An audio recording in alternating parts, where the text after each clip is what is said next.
I'm seeing you guys. I appreciate you. This is a very important conversation for us to have now that investment has started pouring into the continent, started pouring into Nigeria especially. And I'm going to start by explaining what intellectual property valuation is to everybody here. So, in case we have creatives here that do not really understand it in depth.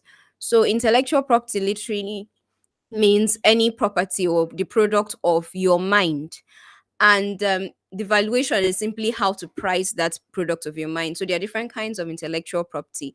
We have trademark, which is basically the law that protects your brand identity, like your logo, your colors, and basically your brand reputation. We have copyright that protects your content, so your videos, your audio, your books, basically everything that you create. Then we have trade secrets that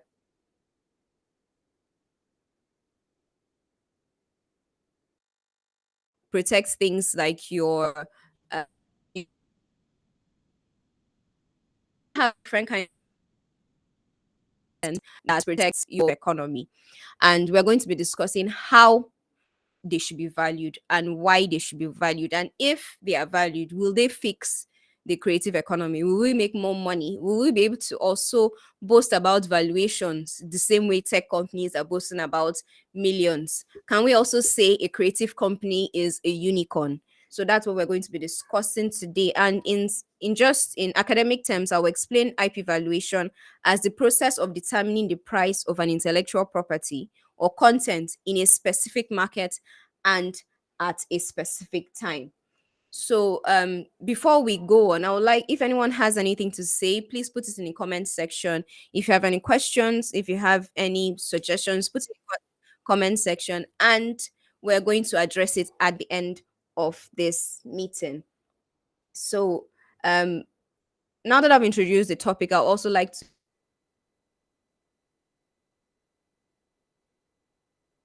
introduce our panelists that taking out their time to discuss these issues with us today. So I'll start with Mr. Jerry Adeshewo, also known as Omoba. He is the artistic director of Aroja Royal Theatre. Jerry is popularly known as Omoba. He's a writer, he's a theatre producer, and a director. He's also a cultural administrator. He is the founder and artistic director of Aroja Royal Theatre here in Abuja. It's a private theatre outfit that operates in Nigeria's capital city and has become a household name on account of his creative outputs. He is a cultural journalist and he has written for Next Newspaper, Guardian, Daily Trust, National Mirror, News Calabash, Metropole Magazine, City Pages International Magazine, Korean Times, The Enlightener Magazine, and he is currently a member of the editorial board of our Nigerian News Magazine and our Nigeria TV 24.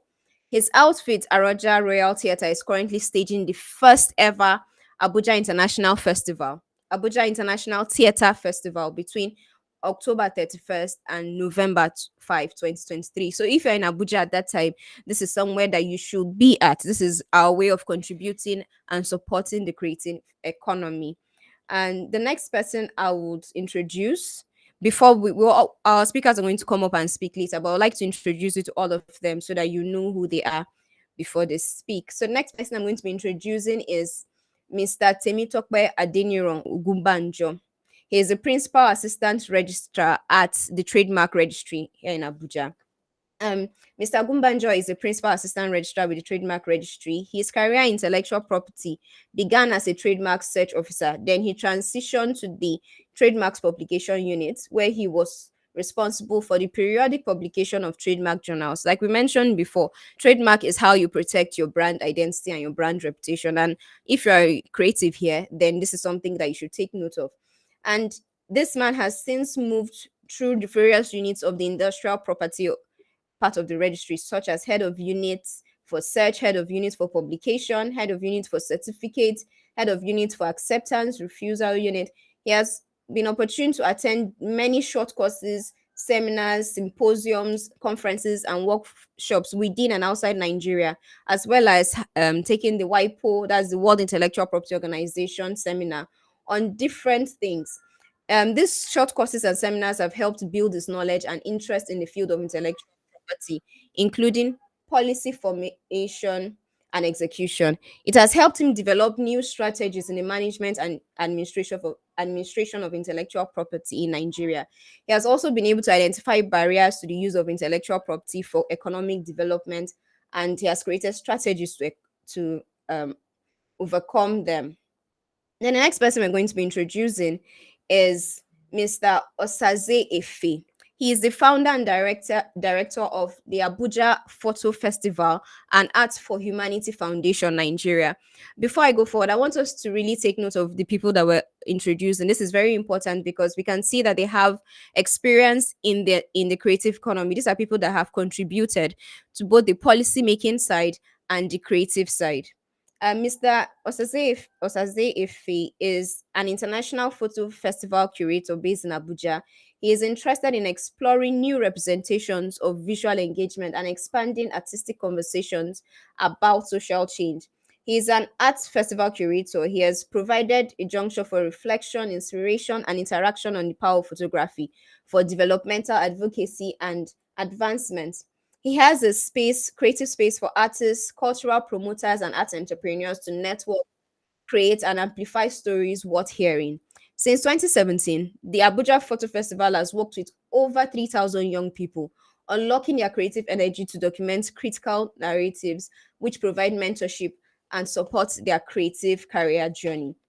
In 2022, Mr. Osaze served as a delegate to Washington, D.C., Colorado Springs, and New York on the International Visitor Leadership Program by the United States Embassy in Nigeria. He was listed among other art activities, art activists from 26 countries to explore the arts as a vehicle for societal progress.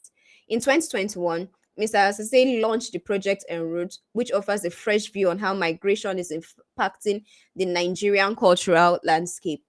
His primary interest is in cultural dynamism and his role in sustainable development for society.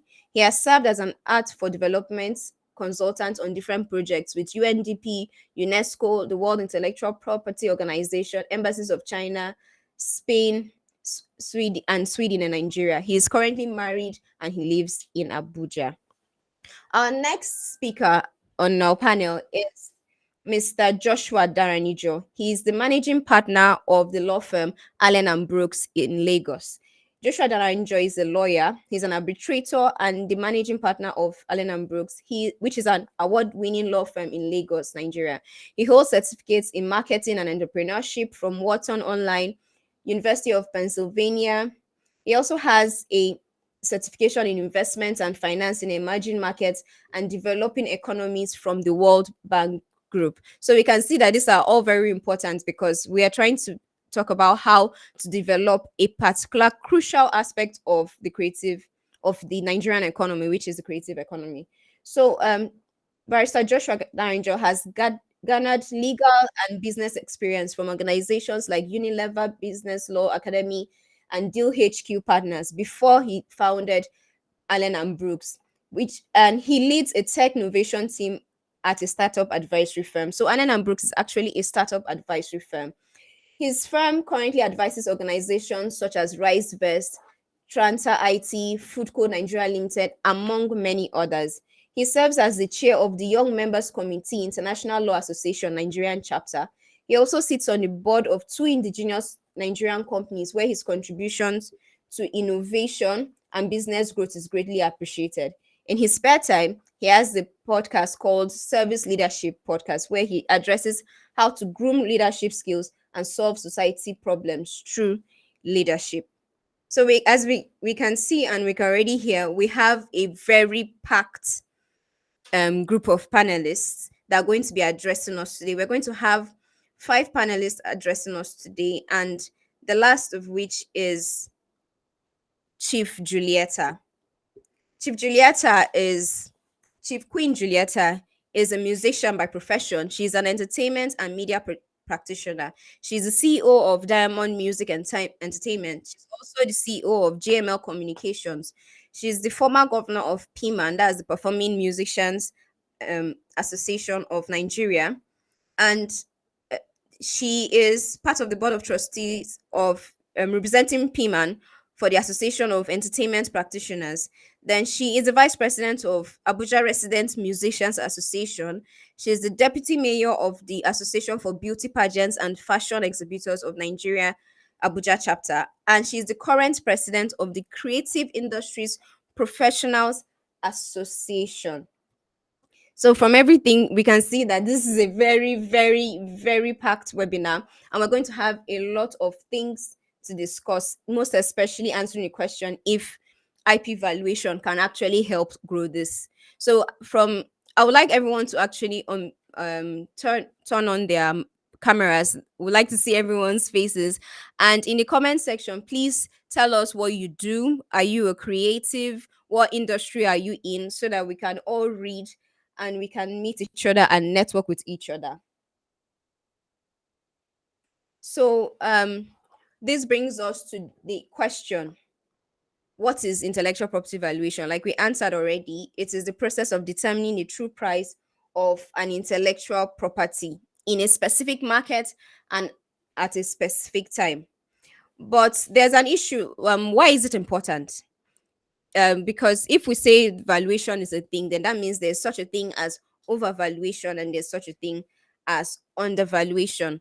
Now, this is um valuing your intellectual property in a right way is important because it ensures that you as a right holder, you as a creative, you are not being underpaid for your efforts. And if you are an investor, that you are getting value for the money that you've made, that you've invested, and so that you're not also disappointed in the investments that you make. However, note that accurate valuation is not the same as uniform valuation. This means that intellectual property valuation can change according to your location and time and still be accurate. This is because intellectual property valuation is tied to dynamic things like the law and culture of a group of people. So it is very, very important not to value your intellectual property too low as a creative. And um as a creative, you shouldn't value it too low. But as an investor, it's important that you make sure that it is not valued too high so that you will actually get value for your money. So imagine investing something as much as 100 million naira in something that only gives you, let's say, 2 million naira. What happens is that you now put sort of like an embargo on all the future earnings of that particular creative, and then you start having things inevitably on social media where people are being called out for cheating, and we might have messy court cases and the rest of that. And most importantly, after a while you sit back and say, you know what, I'm going to invest in agriculture, I'm going to invest in other kinds of intellectual property, or even real estate, other kinds of actual property, because you want to actually get value for your money. And especially if you are a small scale investor, in the sense that if you invest small amounts of money, it will hurt more when you lose such money, and nobody wants to be cheated of anything. And with everything that I have said so far, I hope we understand the concept of intellectual property valuation. And with all this, I would like to invite our first panelist, Mr. Jerry Omoba Adeshewo. Mr. Jerry, please unmute your mic. Yes, welcome, sir.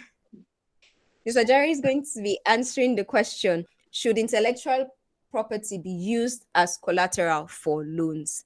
Thank you, sir. All right, thank you. Thank you, sir. So, should IP should be used as a collateral for loan? My answer, please confirm if you can hear me clearly. Yeah. Yes, yes, I Yeah. can hear you Okay. clearly, sir. All right, great. So, first of all, greetings to everyone. And Larry, thank you for putting this together. It's right on point because of where we find ourselves today in the world of creative economy. So, to the question, should IP should be used? I think I am dark out, but no problem. Should yes. So, should IP should be used for collateral? I think first of all, given the explanation or definition of IP you have given to us, it then behoves to say that IP should, IP could, and IP can be used as collateral. I will use a very practical example, for instance, of the person of, say, I will stick within the theatrical, subsector of the economy. Say the person of Richard Moffett Damijo, for instance. And when you look at what Richard Moffett Damijo has given to the theater and movie industry, and if we value his IP at the moment, you can imagine what Richard Moffett Damijo will be worth. And so if we agree that Moffett Damijo has such value, such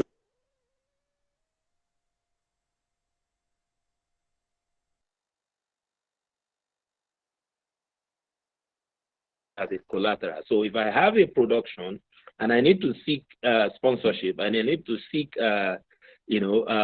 advertisement and some other partnership for that production, and I present the person of Richard Moffett Damijo, of course, with agreement with him, not without disagreement.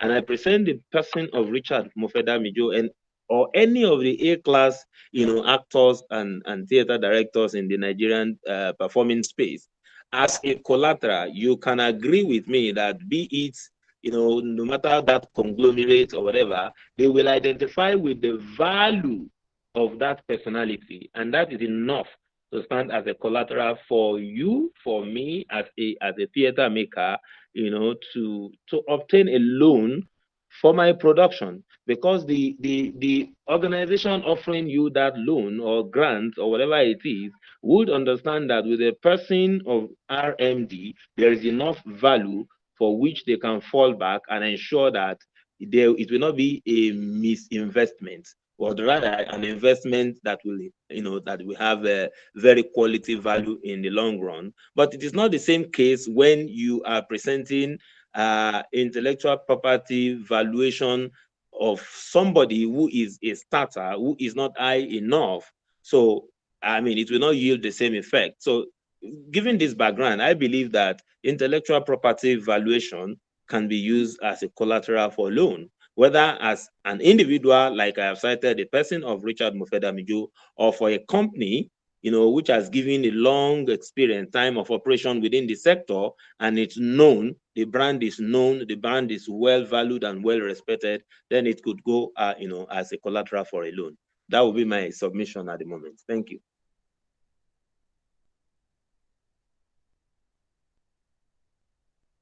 Thank you, sir.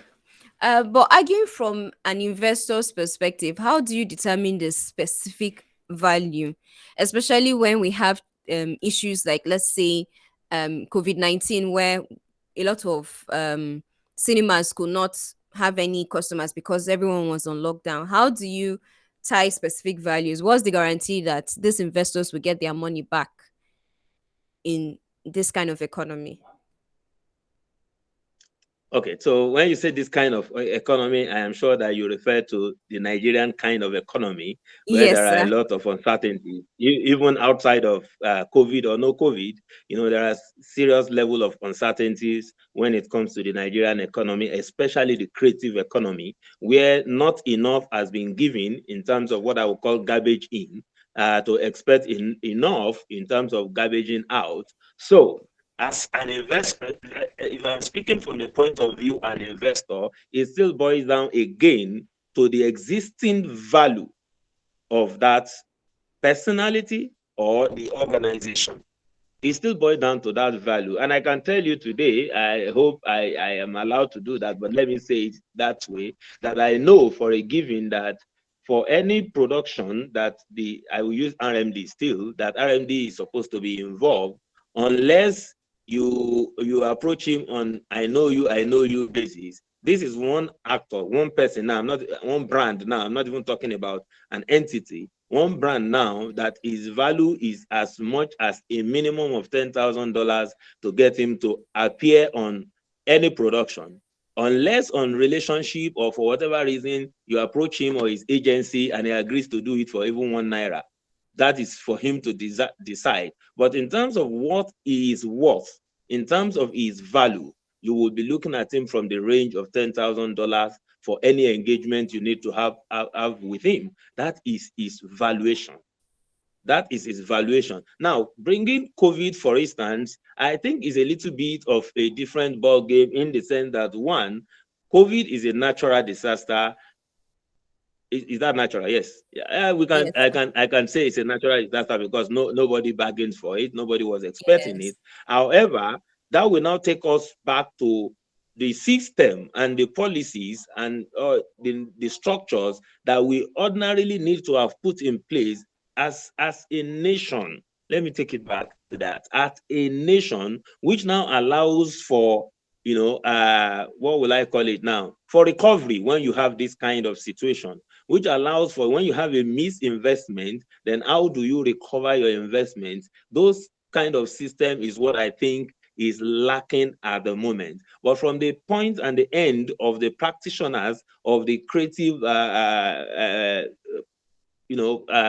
content creators and the rest, the valuation is only just started. Even maybe 1 to 10% I will give it. We are only just coming to that consciousness that we need to, no matter how small or how little you are, we need to value our IP, especially in the performing arts sector. It is still very, very low. So it will be a huge task, to put, a grip on to say, as an investor, how do you recover? Which is why we fall short of investor, as a matter of fact, in the creative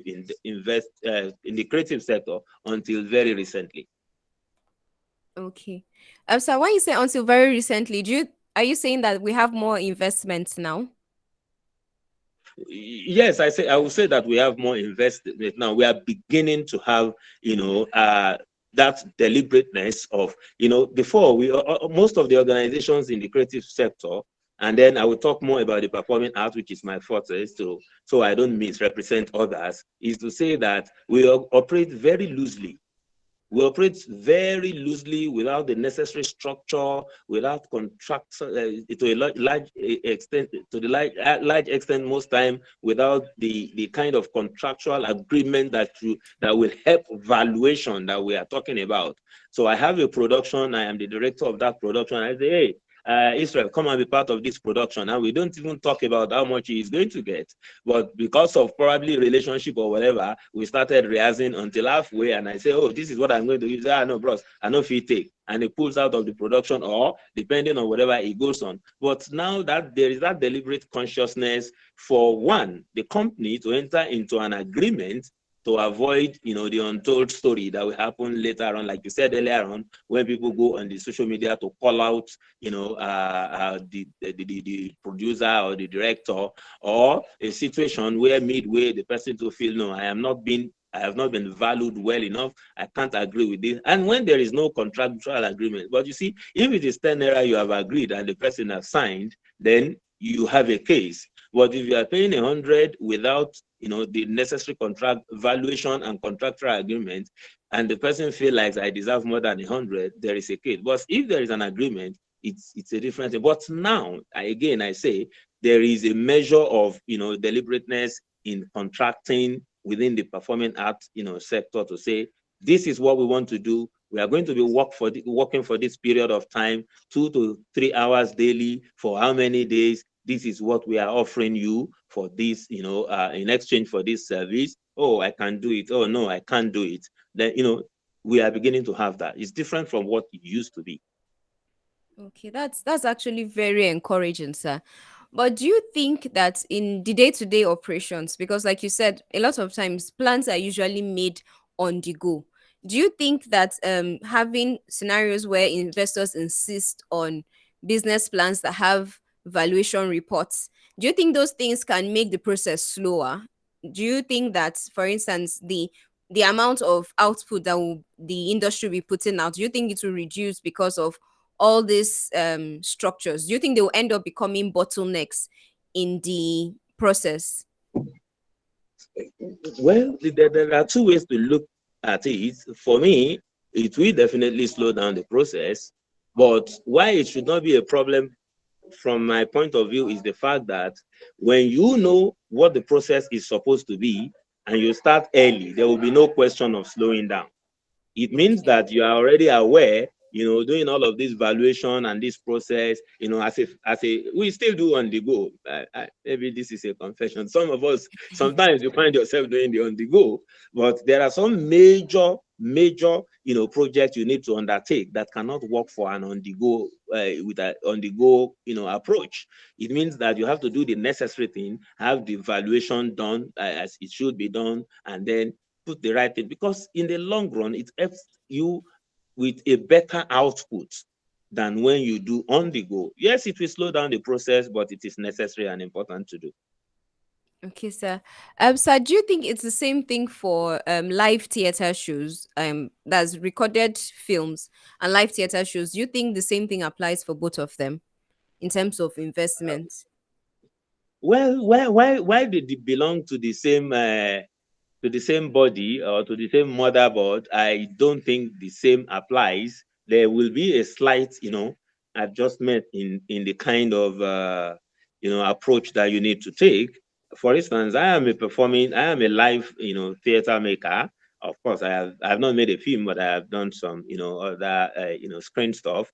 But it's slightly different from when you are talking about movie. Live theater is performing art. You are doing it. I think that the risk are not as many as when it's a movie.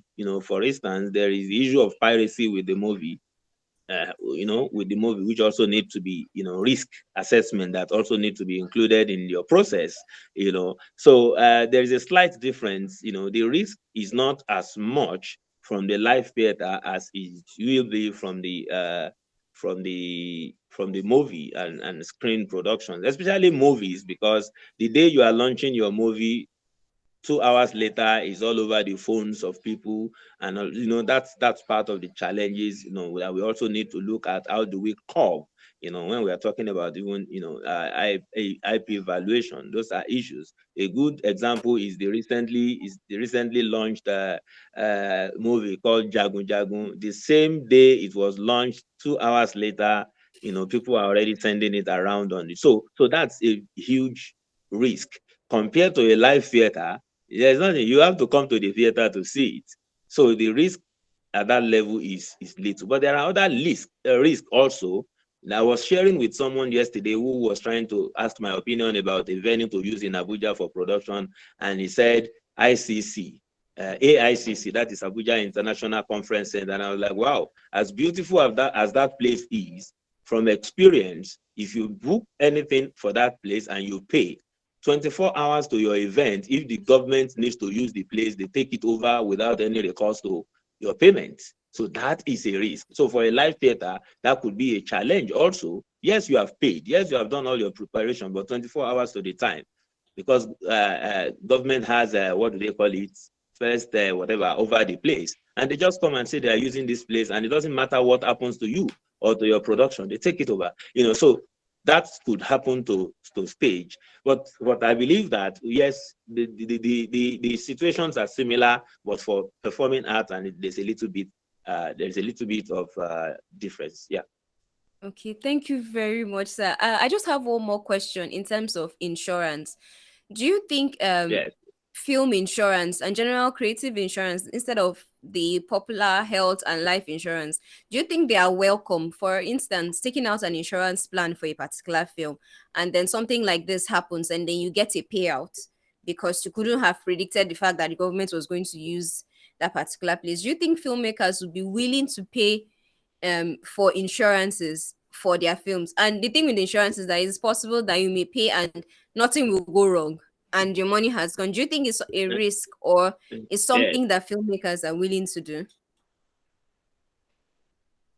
It is a risk that is worth taking, and honestly, it's the same with our car insurances, health insurances, especially with health. We will say it is well with us, so Yes. we just do the spiritual insurance and believe that nothing will and believe that nothing will go wrong. And of course, things do go wrong. Like the example I just cited. I think that because I know a lady who is actually working in this direction as we speak. I know someone who is working in this direction, entertainment or something like insurance in for the entertainment industry. I can't remember the name she called it because she shared with me, and I gave my opinion. And the last she told me also was that that is selling through with some of the major insurance company. And I also know that I belong to an association which I serve in its executive, the National Association of Nigerian Theatre Arts Practitioners. And we have, as we speak, an insurance arrangement with, maybe I should not advertise. Okay. So I have an insurance with one of the insurance companies. We have an insurance arrangement, for members of our associations who have major projects or who are traveling. So when we do all sorts of those things, we do it through that organization. I remember that when we did during COVID, when we planned the drive-in theater, drive-in theater during COVID, that organization was one who provided the insurance. So that still need a lot of awareness. Like you just mentioned, Yes. when you look at the premium you need to pay, and you look at it, so if nothing happened, this money don't go with that, and then you will just feel like I would rather keep this money and pray that nothing happens. So it cut across every other, whether health, whether whatever. So I think it's a welcome idea. I know that some organization, I can't mention one, it's possible that as we speak, it is what some people will not joke with. And but we need to do more of awareness in that direction to ensure that filmmakers, theater makers, and comedians, whatever we call ourselves within the performing art, theater, creative and cultural industries, begin to take insurance serious. I mean, it's helpful. It will be helpful. Thank you very much, sir. Thank you very much. Thank you. We're going to address our next panelist, also answering the same questions. Should IP be used as collateral? But from the performance of music side of it, Chief Julieta, I don't know if you're on the call, ma. Chief Julieta.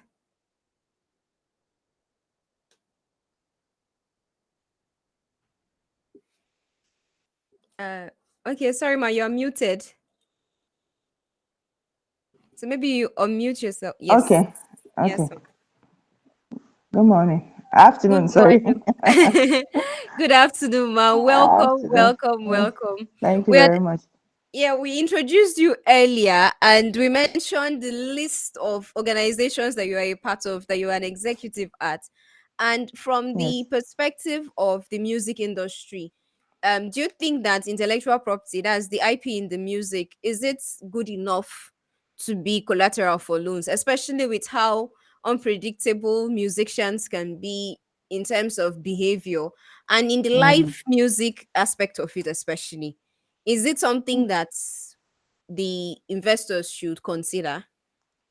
Yes, why not? It's like every other industry. Now, if you want to consider IP for a musician or as the music sector, specifically live band, what they should be considering, first of all, if I want to use my IP for a loan, the first thing I will do is register my company, make sure that I have good registration, you know, have a good business plan. It's like any other business because what we do, we play live music in hotels, people hire us for gigs. Sometimes we're even taken out of the country to perform, so obviously we're making money. So, and there might be reasons why you might, need a loan to assist the business that you're doing already. Maybe you want to expand the business, like when COVID came, a lot of live musicians didn't really have anything to do. Yes. So most of them were seated at home. But if they had had other means, probably if they had cameras, if they had studios at home, so you can think of an expansion that, okay, I want to have a virtual studio or I want to do a virtual concert. So in this case now, yes, I can use my IP as collateral because already it's a business I'm doing already. So I think that's it. Yes, thank you, Ma. But from the perspective of an investor, don't you think it's very risky? Like, what's the guarantee that these loans will be paid back and on time? Well, it's like any other person collecting a loan. There must be an agreement that, okay, I'm collecting this loan for how long this loan will be. And like I said, the business has to be registered properly. Every paperwork has to be done properly. And then you have to also show that, as I'm taking this money, this is what I'm using it for. And this is how much I'm going to make. And this is how much I'm going to return back to wherever, to the company or the people that gave me the loan. So yes, it's doable. Okay. Yeah. Thank you very much, Ma. So if we have any questions, like I said, let's put it in the comment section. We have already Okay. heard from what we've heard so far, we can see that from both the performing music side and then the performing arts, that's the theater arts, and even recorded movies, regular motion pictures, we can see that Mm. it's very important for us to get for us to be able to get financing, and most importantly that there's actual value in the work that we are doing. So next I'll bring up Mm. our next panelist, Barrister Joshua, that is going to be talking about how exactly we should value it. So it's not just enough for us to say that these things are valuable, we also need to know the structure in which we can actually put a price on these things. So thank you very much, Barrister Joshua. We would like you to Hi, answer the Janet. questions. What intellect? Yeah, we would like to answer the question. What are these methods that? What? How exactly can a creative that is saying, okay, yes, I want to value my intellectual property. How can they go about it? Okay. Thank you so much, Janet, for having me. Hello, everyone. So to start out, I think it's important that we understand that IP valuation in this part of the world is still very, very novel an idea. I think what Mr. Jerry and Mrs. Juliet have said is clear to show that we still struggle to value IP as an asset in itself, rather to even talk about whether how we would value it.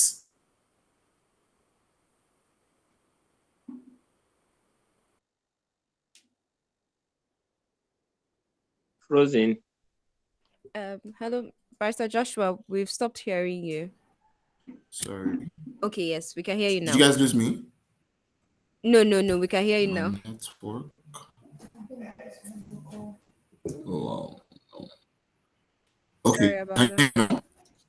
Yeah, sorry about Yes, that. So, yes, um, as I said, so it's first of all we have to address the fact that we live in a time, or we still live in a region that does not really see the need for valuation or value associated to IP in itself.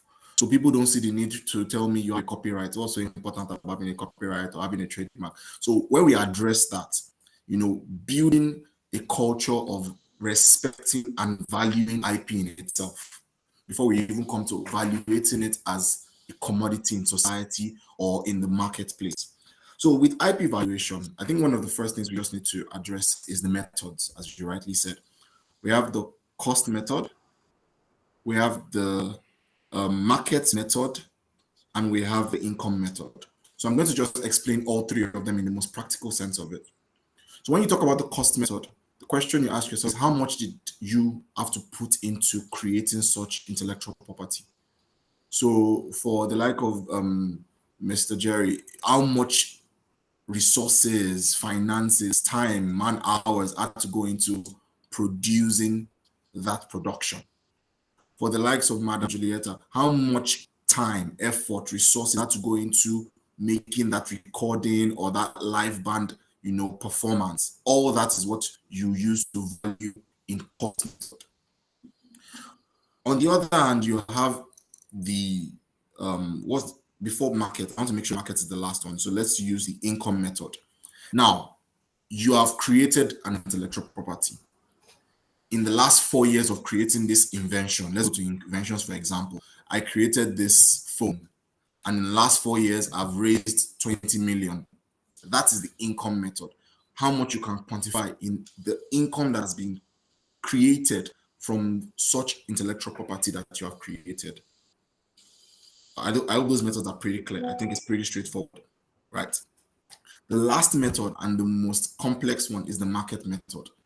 The market method is a situation where your IP is going to be valued alongside other related or similar commodities in the market to ask how valuable is your IP asset to such existing IP assets.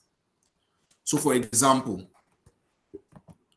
let's just use this example, guys.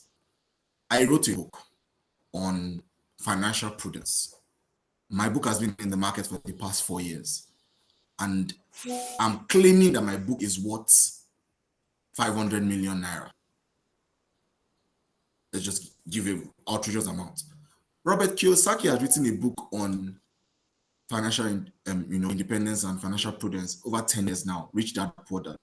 And let's say even after the 10 years, his book has not been valued at half of that, 250 million naira. How can I please equate or justify the valuation I've given to my IP, my copyright, or my brand as the name of my own book? So that's how market method works. They will compare. It's a comparison or compare and contrast method. So you see these three methods is what majorly are the indices people use in this IP valuation market. And in this part of the world, we are still catching up because of in some developed climates, you see that they are able to create specific identifiable metrics with these three methods to the point where they will tell you based on what the data and analysis they have been able to come to, this is the value that the market has given your product. But just so that we understand, and as we grow as a market, as an economy, as long as we are first of all able to understand that IP is valuable and we are willing to work on protecting our IP from the beginning, it will make it will make the biggest difference. So a few points that I want to take note of. How exclusive in nature is the IP assets that you are even claiming to have? It matters a lot. So some people are talking about their IP assets, but how unique is it in the market? Is there exclusive right to your IP, or are you the fourth in line contesting such IP assets? So I think the first thing we even need to do is how well do we go ahead to protect our IP rights? Some people are not as diligent as they should be, where they should have patented their copywriting, where they should have copyrighted their trademarking. So exclusivity is one of the key things that would matter in even bringing up any issue of IP valuation. If it's not exclusive, you can't claim you own it. You can't claim it's valuable, because if everybody else there, just like Mr. Jerry said earlier, Jago, 22 hours later, everyone is already sending to each other on Telegram. How exclusive is your right? 2, the rights of an IP asset must be legally transferable and enforceable. A lot of people don't see the need to ensure that they create an IP asset that can stand alone. I tell my clients that it's very important that when you are doing IP registrations, try your best to look at the IP asset as a subsidiary of your company. That you can now wake up tomorrow and say, this is what I have as a product. It's like buying a car and saying, this car, I will take care of it. I will make the very best ability to protect it. So tomorrow, if I want to sell it, somebody will find it valuable enough to sell. So many people always just, a lot of people will say they want to register a company and then the company itself will be the IP. There's a lot of unprofessionalism to registering of IP products or IP assets. We need to understand that an IP asset on its own must be transferable. It doesn't have to be that your whole company has to be transferable. No. Always ensure that when you are registering, you create an identity of itself for the IP assets. That way, it even gives it more value. I'll still come back to those three methods in addressing another point. And if you are looking at how you can quantify your IP assets, which is the most important thing, because if your IP asset is not quantifiable, it's not valuable. You have to make sure that you have been able to, one of the biggest indices is income. Because in this market, it still comes down to how much money are you making with your assets. So, which brings us to the income method. So, without with me jumping the gun, if you ask me which of the methods is the most important method, I will tell you upfront is the income method. Because any person you are meeting, anybody you are trying to get a loan from, an investor, needs to be sure that this thing is valuable. And in this society and market or economy we live in, value is attributed most times to income. So how much income is associated with your assets? Now, this is me adding another fourth method. It's not an existing method, but there's something called the goodwill method. In my opinion, I just coined that from something Mr. Jerry said earlier, and this was off the top of my head. If you say your assets does not have income, but it has goodwill. For example, you're working on a project. You have the likes of RMD on the project. So you are not one of the biggest producers in the market, but you have RMD on it. You have Latif, is it Latif Adedimeji? I think that's the surname. You know, all those kind of top names on it. Yeah. There's something what I would like to call the goodwill method. At that point, you have been able to associate some level of goodwill or equity, valuable equity to your asset. So even though you can't say, okay, there's so much income coming in, just by Oladimeji, thank you very much, Mr. Jerry. So just by the goodwill that is associated with Oladimeji, thank you. Just by the goodwill associated to your assets, you have been able to say, you know what, this asset is not bringing in value yet, it's not bringing income yet, but I can assure you, just watch out. Okay, let's say, for example, you patented something that is very, very, this is off the top of my head. You patented a device or an accessory that is very instrumental to how well people can use their iPhone 15 that just came out 2 days ago. As of today, Apple has not called you and said, oh, I need this asset. But on your own small level, that asset, that invention, you are able to prove to the people around you, family and friends, your social media following, that this asset, let's say it's a charger or maybe an handheld device, and you're able to prove to them that, wow, this iPhone 15, when you use this my particular invention, you will enjoy your iPhone 15. It's only a matter of time. You might not have had any income, but that goodwill that you have been able to associate with that your patent or your product, is only a matter of time. They will call you. Somebody will reach out for me from Apple, or a competing company will reach out and say, you know what, we want to buy this your patent. So that's why I believe it's like the fourth method. And this is just off the top of my head. And I'm not an IP thought leader that I can say I've created a method so the rest of the world will follow. But I'm just trying to explain for us to understand.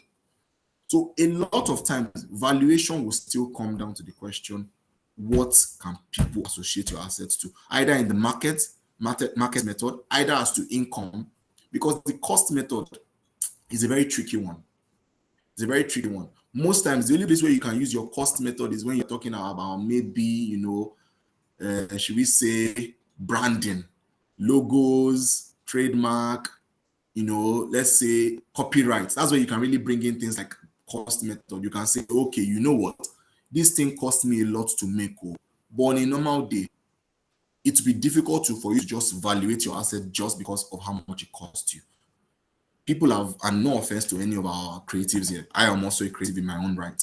People have spent billions on projects that did not, end up being useful to any member of society. So it's not enough that you spent billions on a project.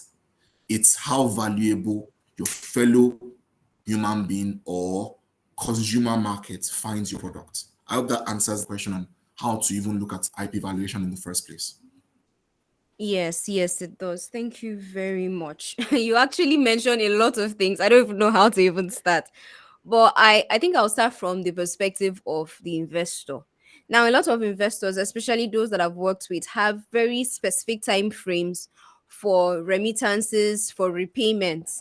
So, for in an instance where, let's say, a particular intellectual property, let's use a film, has a lot of names, that there's a lot of goodwill attached to it, but it has not yet started bringing in as much income as they predicted that it would bring.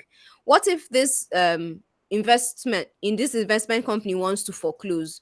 How do you think we should approach foreclosure when it comes to intellectual property as opposed to regular real estate?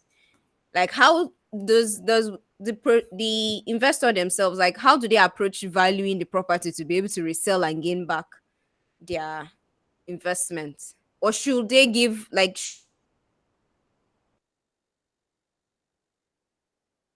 should the time frames be more flexible for the creative economy as opposed to other regular loans?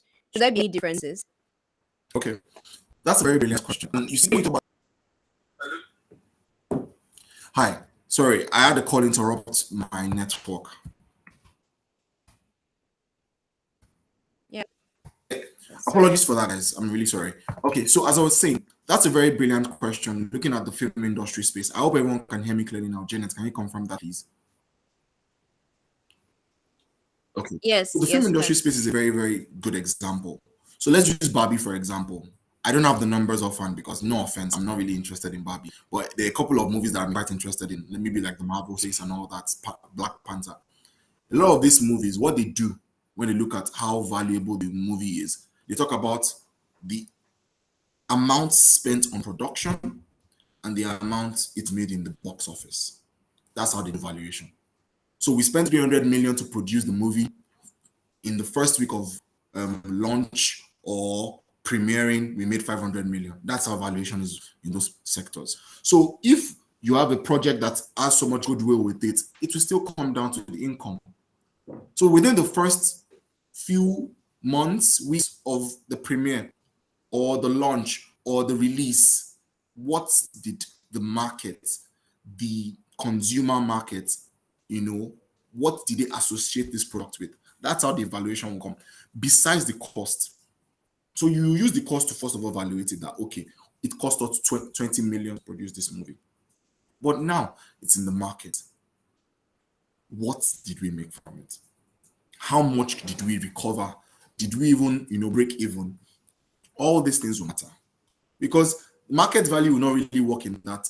Market method will not really work in that sense because it's subjective. Valuation is always going to be subjective in some markets. You cannot say, okay, let's compare, which is just me coming from.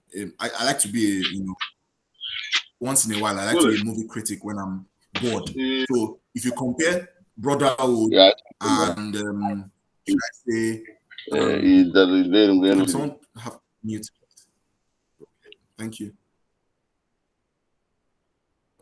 Okay, I think we're good to go. Yes. So if we wanted to compare, wanted to compare something like The Brotherhood, the movie that came out last year, and Gangs of Lagos, similar storylines, similar concepts, but you can't really do market value with them. Imagine an investor wanted to say, I'm investing in both of them based on comparison. It won't really work because it's a subjective thing. Even if they had the same writers, it's not the same way the market will receive it. That's just a perfect example. So only cost and income will really work in such markets. And with regarding foreclosure on your investment and all that, it will still come down to looking at what it costs to make that movie. So even if they don't make income, you still have to value them at the very least for the cost of production. And this is just in regards to that market. Because if I want to move further to now talk about the tech space, which is the space I work in, it's everything. It's everything because most investors don't pick just one method. You see, we live in a time where every portfolio, people give you the most idealistic business plan. Nobody gives you a business plan and says, "Oh, my business will fail." They will puff up the numbers. You understand? It's normal for people to come with their best image. You don't go on a date with your pimple. You go with that makeup covering all your marks and all that. Nobody goes on the date with their bet mark showing. So most times you will see the most crazy numbers in business plans. So now we have investors who say, no problem, you want to give us, pardon my pidgin, you want to bobo us. So what we now do, a lot of investors come and say, you know what, I will have to look at all three major angles. They will look at the income market. Since you have been running your business, how much income have you made? How much income has been associated to that your IP assets? They will look at the market. A lot of investors focus on markets. It's so bad now that most investors will look at you and say, okay, prove to us now. In the market, how valuable are you compared to so and so? Income is the most basic. I have to make that clear. Income is the foundational approach most investors take, because it is important that you are making money. Nobody wants to invest in an idea that doesn't make money, no matter how passionate they are about it, unless it's an ES.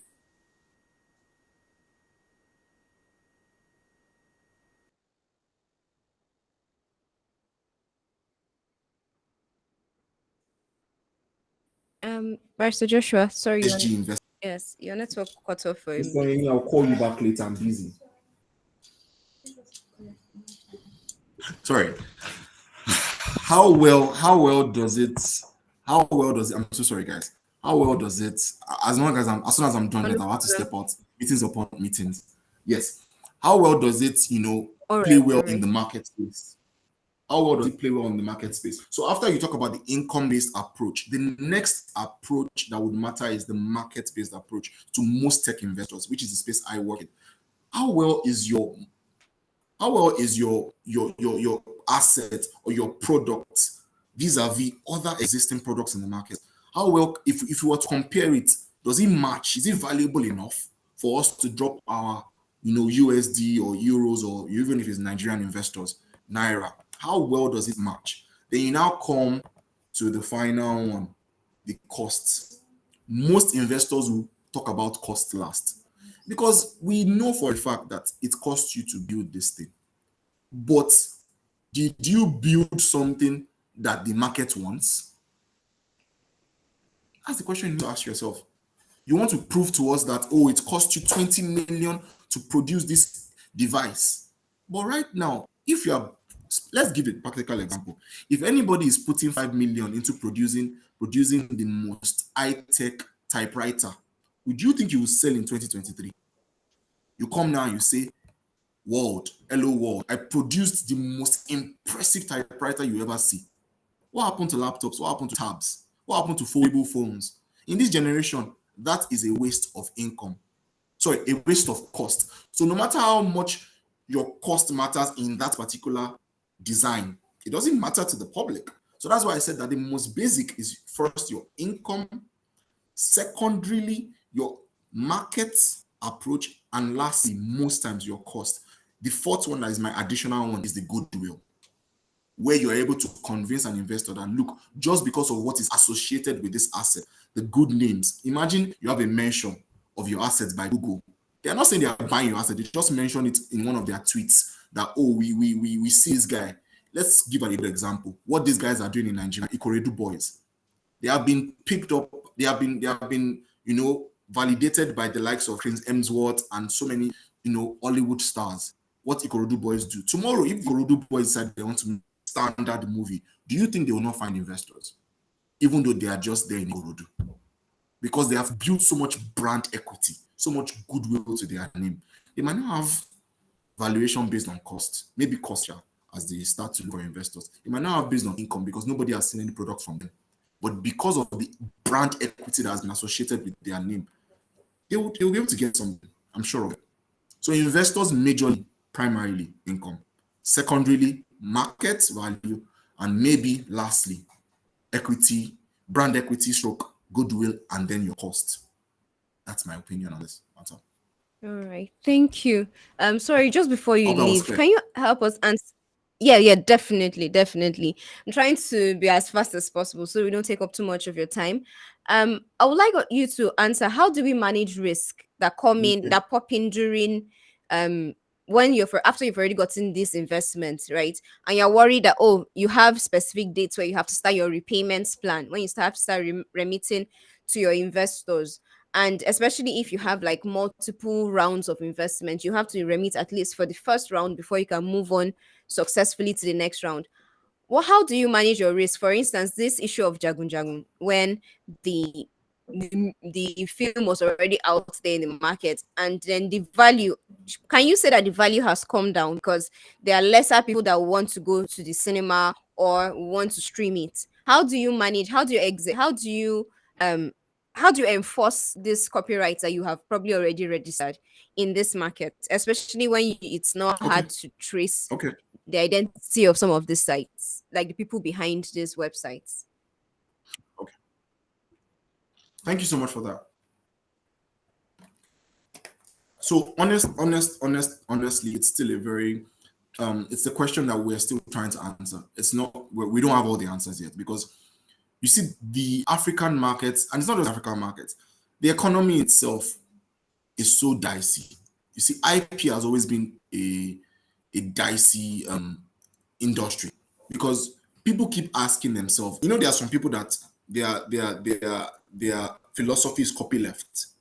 So they believe that intellectual property should be free for all. It should be open sourced. So you have people who Yes. give this, philosophical ideology, and they come and tell you, no, God created all of us. We should all enjoy this IP. Even though you spent 50 hours coming up with it, you should be grateful that we want to appreciate your asset. So you see, it's still a battle of the mind and battle of will. So you see sites that are actually, with this philosophy, putting out people's movies free of charge. So as to risk, one of the most important things is time sensitivity. One of the reasons why I love Marvel. Marvel makes all its producers, its actors, everybody will sign NDAs. And these NDAs are backed with blood-sucking lawyers who will chase you down if anything happens. So I watched an interview of how they do the first reading of scripts in Marvel movies. The number of documents you sign before you even get to read a script, the document is hand sent to your house. You will sign for it upon delivery to your house. The person that brought it is coming with a particular package. Another person will bring the key that you used to open that package. So one or two people will never say they were able to. Like, they don't joke with their IP. A script can be brought in three different, modes. One person will bring the package, another person will bring the key, another person will give you the code, some crazy thing like that. I think they will send a safety box with the script inside, then they will send you an email with the code to impute. Crazy things like that. So I feel like we have not reached that point in Nigeria. Most people send their scripts via WhatsApp. Just imagine. You are talking about something you want to produce. You are sending it to your fellow writer on WhatsApp. And I'm sorry, you just have to think about it. And it's one of the reasons why I tell my clients, at the very least, encourage emails. You are sending $1 million idea via WhatsApp, and you are angry that people are posting it online. You yourself, how much value are you putting to your asset? So it starts with how valuable you consider your asset. Then timeliness. If you have produced the trailer, the movie is ready. Sometimes marketing is always a problem in this part of the world. Even Marvel movies have leaked. Marvel movies have leaked. So imagine how much more our market. If you have all what it takes, launch the movie. If his money is not a problem, launch the movie, put it online so that sooner, because it's a battle of time, if I'm being honest with you. The moment it goes out, give it 24 to 48 hours, somebody would have cloned it, and you can't figure out where they are, you can't find them. So in the meantime, just major on the major, don't major on the minor. Rather than chasing down these copyleft activists who are fighting for their own, pirates nature, focus on how you can get your product on the right platforms. Focus on how you can work on your partnerships and collaborations. So most people are so afraid of the people that will pirate their ideas and products that they don't focus on people that will endorse it. Rather than focusing on the likes of Net Ninja and the all these platforms, focus on getting collaborations with Netflix. Right now, Amazon just entered Nigeria, and those guys are competing with Netflix. If you can produce anything, Amazon will put it on Amazon Prime. So focus on your collaborations, because that is where you get your money and you'll be able to recover your funds. You cannot stop these people. I'm sorry to say, I'm not even talking from a tribal perspective. They have been doing this in Aba and other places for decades. It's not today they started. From our childhood, remember when you see one CD, 20 movies. It's not today. You can't stop them. They are a force on their own. So let us focus on how we can make sure, as a market and as operators in markets, we get more collaborators.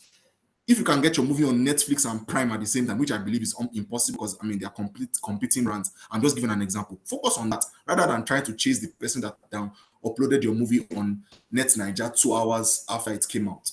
So all those platforms are where you get your legitimacy and also be able to require your funds. There's also something called insurance liability, IP liability insurance, just like we spoke earlier. But it's just that insurance, even as a whole, is still a foreign concept to us. Just like Mr. Jerry said, people would rather plead the blood of Jesus than pay for health insurance. So health insurance is still competing with the blood of Jesus. So I just want to make something very clear. To conclude my advice on risk, find partners, find industry partners, make your idea timely. You cannot be working on a project for 5 years and think that at some point or the other you would have not had some fall through the cracks. It would have been one maybe assistant or one PA. Somebody would have, you can't work on projects like that 5 years down the line and think you might be able to still secure your IP. Work on timely projects and put them out timely. And then when they are out, focus on the markets that matter. Stop chasing the small boys. That's my advice. Okay, thank you. Sorry, guys, I have to go. All right, Thank you for your time. thank you very much for coming. Thank you Thank you. very, Nice very one. much. Thank you. Thank Before you. we Thank move you. on, I would like us to unmute our mics and say thank you to Barrister Joshua before he goes. And if you have any questions, this is a good time. Thank you so much. Thank Joshua, you. thank you. Thank you. Thank you very much. We Thank you. appreciate Thank you. Thank With the you, permission of Dr. Larry, we are Joshua. coming after you. Thank you. Thank you. So let me know if there are any questions. Be safe. Please, can you share your social media handle so we can follow and communicate with you, please? Okay. Thank you so much. I'll do that right away. Give me a moment. Right. Yeah. Thank you so much. Any other questions? Um, in the absence of questions, I'll just ask one last one. Yeah. About the issue of jurisdiction. How do we value intellectual property according to jurisdiction, especially with things like trademark that are extremely territorial? So you mentioned the goodwill, right? Now imagine someone using the name, let's say for instance, let me say Gangs of Lagos. How do you protect it when it's, because most registrations are very, very, very territorial? How do you protect it on a large scale, especially if you're going to be working with international So partners like what's it called, like Amazon? yeah, so honestly, IP is still very much jurisdictional. For example, I'm going to give you a perfect example. When we were back in school as colleagues, I produced a movie in my final year with Yes. the collaboration of our church or our chapel. Back then, the initial name of the movie was supposed to be so and so. But when we did Google, there were 2 other movies out there with that name. So we went back and said, you know what? Even though there's no movie with that name in Nigeria, I'm not interested in competing with another American Nollywood movie. We changed the name just because of that. If we had put it out there, I doubt anybody would have called us because there are 2 different markets. So there was an Hollywood movie with that name. It was even a comedy, and we were trying to produce a movie in the gospel space. So a lot of times jurisdiction you can't on, and I still told the client this earlier this week. I think it was on Monday. Unless you have the financial resources to start protecting your copyright across jurisdictions, it's better to just start small. Most times I just tell people, if you're operating in Nigeria and you're thinking international, if you can afford Nigeria, UK, US, start from there. Because UK, you can now expand into the European market, maybe register at the European Patent Office and co. But just start small. Don't break your back because you want to protect globally. It's more or less a lofty idea to think you can protect a brand globally. You start small. Even Coca-Cola started small. They didn't just wake up one day and become Coca-Cola all over the world. And I'm very sure they would have had competitors, but maybe because of the financial capacity they had, they were able to buy them out. People that would have beat them to it in some particular countries, but they were able to contest it because they were a bigger brand. So nobody wakes up and just says, I want to take over the world as an IP, legacy or brand. It's not feasible. You start small. You can start with the Nigerian, UK, and US market if you can afford it. Then you spread your tentacles as time goes on. There is no one size fits all with how to register on a large scale. Okay, I hope that's answered all the questions. That is all Yeah. my social media and even my personal number. Enjoy the rest of this Thank session, you and thank you very for having me, much. Janet. Take care, everyone. Cheers. Thank you very much. Take care. Bye. Bye. So Hi, everybody. I hope you've been enjoying it. I'll just give us a few minutes to unmute our mics and say something one after the other. I would like to hear from our attendees and everyone here. What do you think? Do you have any questions? Do you have any arguments? Is there anything you do not agree with as of this moment before we continue? Hello, anyone? Okay, I'll just wait for one more minute before I continue.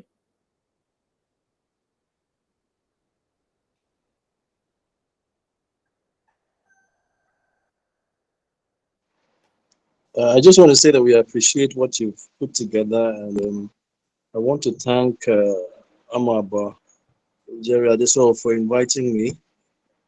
My name is Imal Silva. I'm calling from Abuja. Very, very useful information. I wish there was a much, much larger crowd to listen to this, but as usual, many good things are being shared. Mm. You don't really have too many people. But whatever it is, I just want to appreciate the organizers for this brilliant time. Thank you. Thank you very much. Thank you very much, Imal, and good afternoon. So, before we continue, Barrister Joshua's details are in the comment section, so you can actually reach out to him personally, ask him questions, or even hire his services. Or if it's even a mentorship you want, if you're still in school, if you have questions about intellectual property valuation as a career path, you can actually reach out. Moving on, I want to talk about the issue of the importance of registration. So I'm sure you've already heard from Barrister Joshua that you do not have to register around the whole world to be able to say yes, that your product is well protected and well covered. I think it's very important for you to say, this is how much I can handle right now. This is the market I want to work in. So if, for instance, it's a fashion item, let's say it's a necklace or an earring, a piece of jewelry, you can say, okay, in this particular environment in Nigeria is my only market. If you write your business plan, you say, okay, this, you have to be realistic. We cannot write business plans and say it and come to the part of target market and write the whole world. You have to be very specific.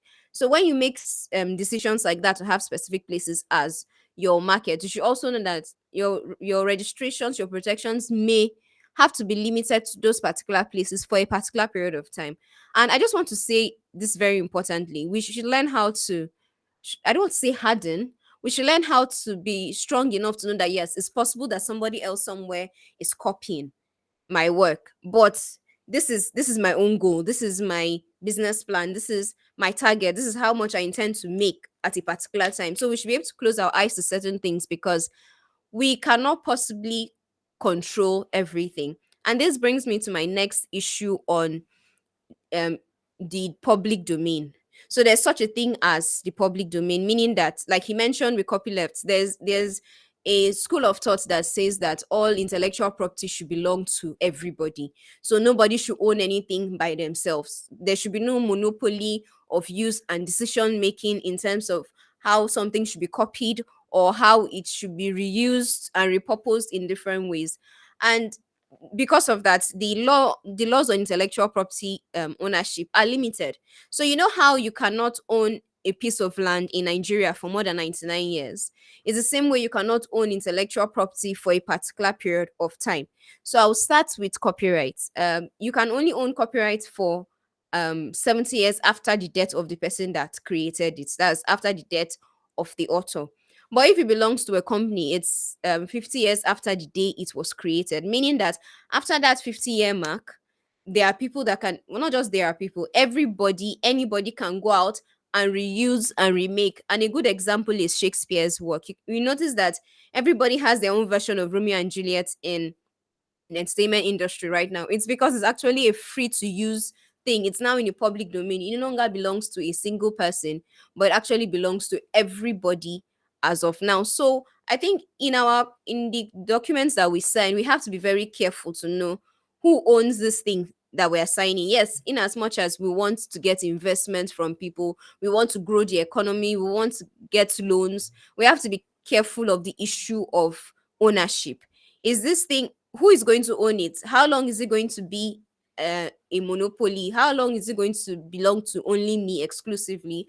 And how long will it be before it goes into the public domain? And most importantly, how long will it belong to me before it transfers ownership into the hand of this investor? So this brings me to the issue of ownership between an investor and a creative. It's very important that you know who owns your stuff when you are collecting money. It's not just enough to collect money. You have to remember that intellectual property is an asset. So it's just like land. If you take a loan on your land and you use your land as collateral, if you default, you know that the ownership is going to transfer from you to the bank or the financial institution or the money lender you are getting that money from. So it's very important that we don't just sign anything just because we're excited, which is very possible. Because we're excited that hey, we've not gotten any investments in I've not gotten any investment or any interest in a very long time, and this person is bringing a very juicy offer. This person wants to give me 50 million naira to only work on one album, or just to work on maybe one or two films. Like, this is a lot of money. It's much more than I have used before. And so what happens is, person can tell you that, okay, value the intellectual you can be tempted rather to value your intellectual property at the intellectual property in the film at, let's say, 50 million naira, right? Because that's how much you are getting. But it's possible that you only need 10 million naira and you're going to create a film for the exact same quality. So it's very important for us to manage our expectations, manage our greed. Well, not greed, but to curb any form of greed. Because it's possible that you collect a very large amount of money for something and you may not be able to um, create that kind of value, like return it back to the investor, because no investor is going to give you 50 million and expect you to pay back only 50 million.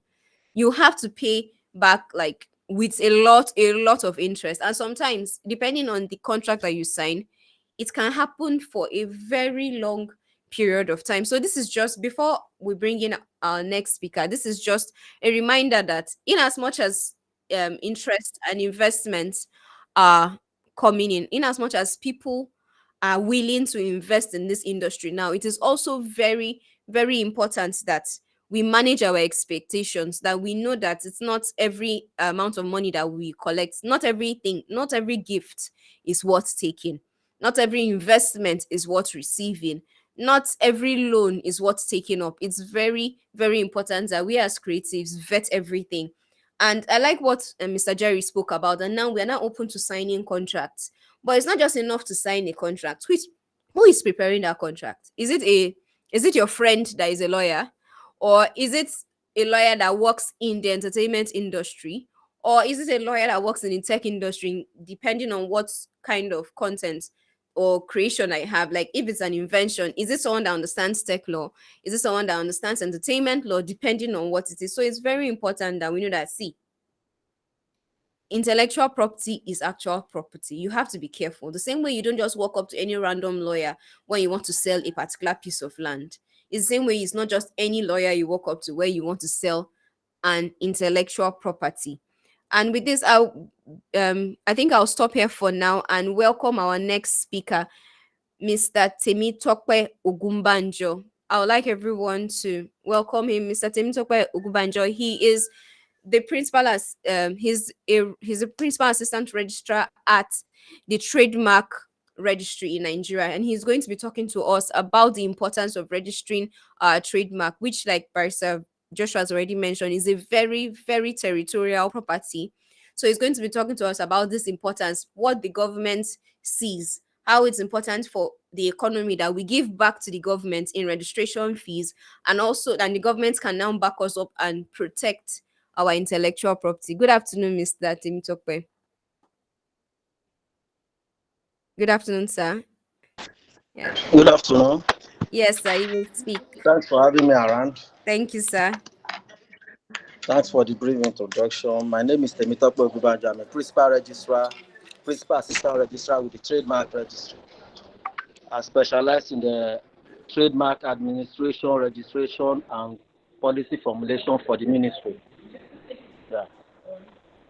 So for the topic today, will IP valuation fix the creative economy? I would like to start by making an impression, correcting an impression that we have about creative economy. People always think creative Yes, sir. economy is more about copyright, music, artists.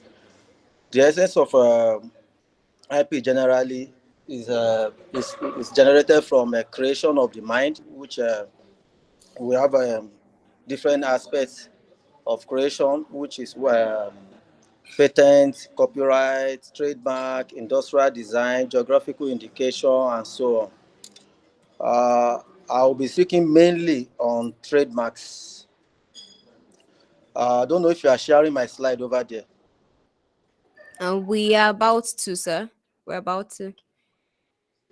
So should I continue? Yes, Or? yes. We are sharing it right now. Okay, thank you. I can Yes, see. sir. Thank you. Yeah. You say I have like how many minutes, please? You can speak for up to 30 minutes, sir. Okay, thank you. So the first slide, what is intellectual property? I haven't been joining this line, just coming online now. I think some people must have done justice to that definition of intellectual property. If I may be permitted to skip some aspects, which I know you must have talked about. Uh, can I move to trademark I, precisely? sir, you can actually speak as much as possible because we've had some people just join us recently. Okay, what is intellectual property? Intellectual property refers to the creation of the mind, such as invention, literary, artistic work, design, symbols, names, images used in commerce. Intellectual property is divided into two. We have under intellectual property, we have what we call industrial property, which is patent, trademark, industrial designs, geographical indication, and if you add copyright to it, that's when we have what we call full intellectual property. And is intellectual property actually protected by law? Yes, intellectual property is protected by different aspects of the law, like we have Patent Act, Copyright Act, Trademarks Act, which enable creators to earn recognition or financial benefit from their invention or creations. Intellectual property is an important tool for the development of creative economic, among other things. Trademark, I'm on slide 4 right now. Trademark Act Cap T13 laws, Federation of Nigeria, and we have the Trademark Regulation 1990, which formed the legal basis for trademark registration and protection in Nigeria. The Act defines trademark as signs that is capable of identifying and distinguishing the source of goods. And recently, the Act is amended to add or services, if I'm permitted to do that before the Act is even passed, and services of one company or individual from the others. A trademark may include a label, name, brand, device, letter, words, signature, numeral, or combination of these names. The function of trademarks. Trademark is used to identify the product and its origins. If we go to, if I say Cadbury right now, people know. If I say Eclat, Bonvita, we tend to know the source of all these products. We tend to know the company which produce them. That's the essence of the trademark. It also serves as means of advertisement. Trademark guarantee quality, because if you go to a shop, you go with the mind that, okay, I want to get, for example, uh, this blue band margarine or blue band butter, whereas you can see other kind of butter in the market on the shelf, because you have already have you add this in your mind that you want this quality which you are used to. You go to the market, to the shelf, you just look at the shelf, there are variety of butters there. You decide to pick blue band, which is your own favorite, as it has, you see it as source of guarantee for your product. It also serves as means of advertisement. It creates image of the product in mind of the public, particularly the consumers or the prospective consumers of the goods or services. And again, it's an asset of intellectual property, which can be used to generate revenue. You can lease franchise. We have lease, franchising, and other aspects which you can generate your financial benefits from. Qualification for trademark to be registered, it must be feasible, it must be words, letter, numeral, color. It is like I say, also can be combination of all. Then it must be distinguishing from others, fanciful and arbitrary. Some marks, some names are not allowed to be registered as trademark. If you look at the combination of Section 9 of the Trademark Act and Section 11 gives us what can be registered and what cannot be registered. Among what cannot be registered, anything that is immoral will never be accepted as trademark for registration. Scandalous, deceptive mark will never be accepted. And any mark that is contrary to public order or morality. Also, we have what is known as, like I said, geographical indication. If you bring a name that has like a geographical indication, it may not be accepted except you have a backing showing that the goods actually originate from that source or services coming from the source which you put. For example, you cannot come and apply for example, Alaska biscuits, which is going to be misleading that this biscuit is actually from Alaska or from one place, a name that you have mentioned. Then we also have what is known as well-known marks. Well-known marks are marks that ordinarily in the particular field are well-known. You cannot pick. For example, we have Adidas, Nike.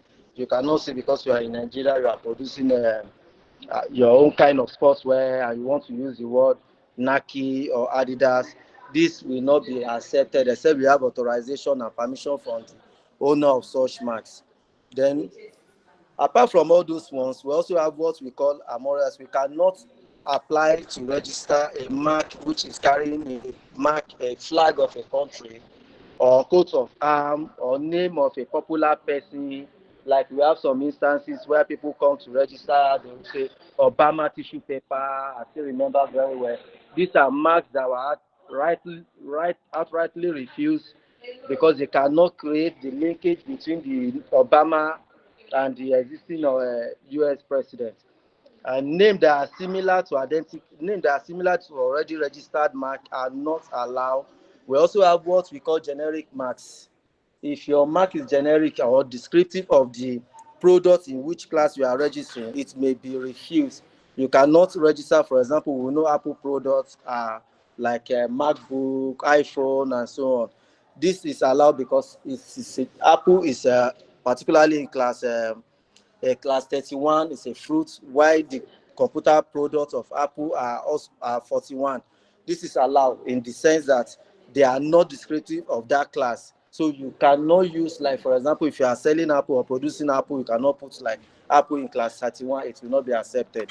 And descriptive mark that actually describes the products is not. In essence, for a name to qualify for trademark, it must be distinctive. It must be something that you create as intellectual property, expect you to be creative and create something for your own intellect. Then we are, for trademark to be registered, there are classes of goods. We have classes 1 to 45. Classes 1 to 34 deals with different kind of goods, while classes 35 to 45 deals with services. So when you are applying for trademark, you should be able to know which class you intend to register. If you don't know, you can approach the registry and tell them what you intend to do. They may be able to help you classify according to the class. For the meantime, Nigeria uses what we call the NIS International Classification of Goods and Services. Though we are not member of the NIS, but we still use the NIS Classification of Goods and Services. Nigeria practice single application per trademark. In some other client, you can make a single application and you tell them you put in classes where you want protection. But it is a different case in Nigeria. We practice single application per trademark. So there are some classes that are overlapping, like class 9 and 11 overlap. We have some overlapping products in class 5 and 10 as well. 5 is pharmaceutical products, and 10 is medical equipment. So, for example, in some other class, you can clearly state you want to apply in one single application to cover class 9 and 11. But in Nigeria, you have to make a single application for each class you intend to register your mark. Then we don't do proof of use. It is proposed to be used. Then, like in the US, I think you have to have used the mark and show proof that you'll be using it before you can apply for the trademark. The requirement for registration. The requirement for registration of trademark is so simple. You just need the details of the applicant or proprietor, including name, nationality, agent's name and address, email address and phone number, well-defined representation of the proposed mark, and class of mark. Then the procedure. To begin, you have to first conduct what we call search. We have ordinary search, we have preliminary search. The preliminary search comes with certain fee, which you apply and you get an advice from an examiner at the registry to tell you whether this mark is good for registration, whether it can go, it can fly through, or if it is something that they want you to do one or two amendments, they will give you the advice at that level. If your mark is free to scale through, you can then proceed to do the proper filing. At the trademark registry, we have two systems of filing. We have what we call the iPass system and the online system. The iPass system, you have to come with all your documents from 1, from 2, from 3, and come to the office physically and drop the document. While the online application, you can sit at the comfort of your home and place your application through the online system, pay through your card, and the procedure continue to move at the background. Then from there, the application is given a number. The moment you submit your application online, a number is automatically generated and you receive what we call acknowledgement letter. After the acknowledgement letter, the mark is examined by the examiner. We have a group of examiners who look at your application, the mark in line with the trademark, as particularly section 9 and 11, to see if the application can scale through. If you succeed, the application will be issued what we call acceptance letter. And after that, the application will be caused to be advertised according to the Trademark Act. The essence of the advertisement is to place your application in the trademark journal for the period of 60 days for the general public who may have interest in the mark to either oppose or give reason why you should not be giving that application proper. After 60 days, if you have no opposition, you can proceed to file your paper for registration. That's to obtain your certificate. But in the absence of that, in case your application is opposed, we have what we call quasi-judicial process at the registry, which you will file. You will be notified that your application has been opposed, and you'll be expected to appear and send in your own written argument. It's more like a normal court process, but it is quasi-judicial in essence that the partly is administrative and partly is more of a legal proceeding. Appeal from the trademark registry lies with the Federal High Court.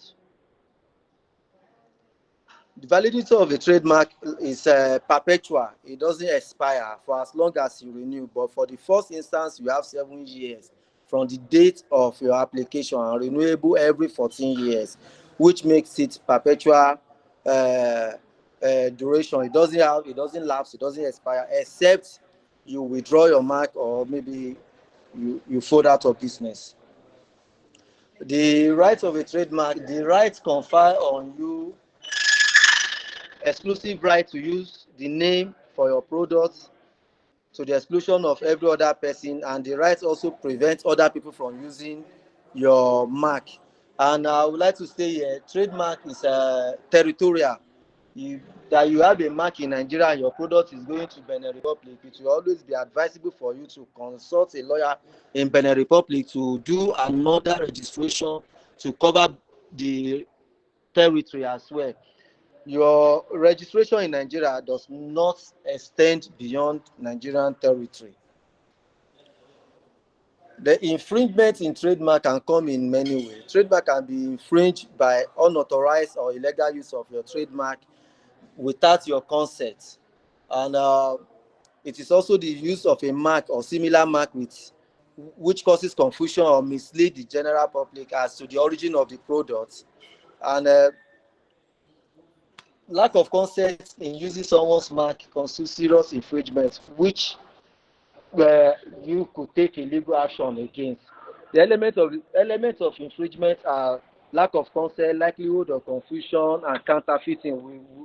We've had instances where we have seen some products instead of Adidas, you see Adidas, Adidas, and so on. They are trying to copy a trademark and mislead the public to thinking that that product is actually from Adidas or what they try to imitate.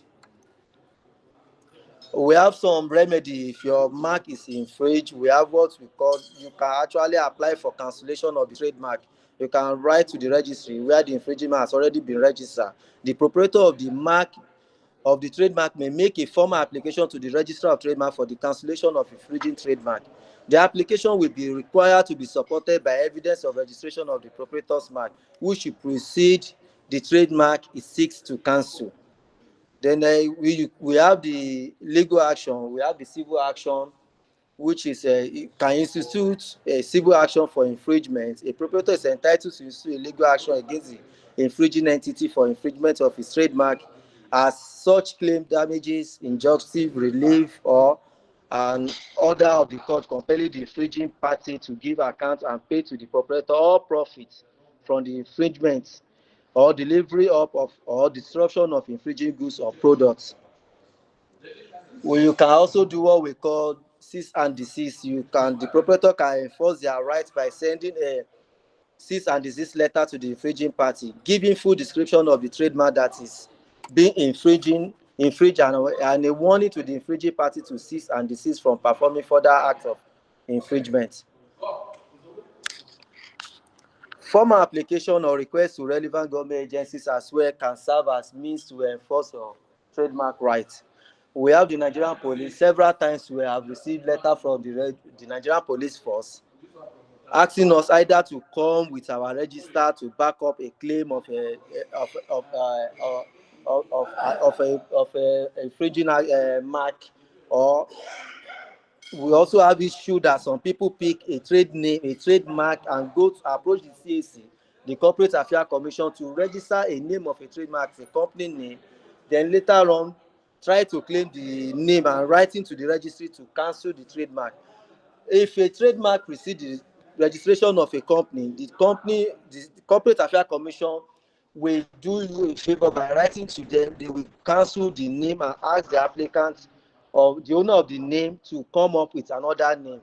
We also have instances where people try to infringe trademark by approaching the NAFDAC, National Agency for Food and Drug Administration, to get registration, particularly for products in classes 3, 5, 32, 33, and so on. People also come from standard organization, and Nigerian custom also play a role in fighting against infringement of mark, particularly as concern border control.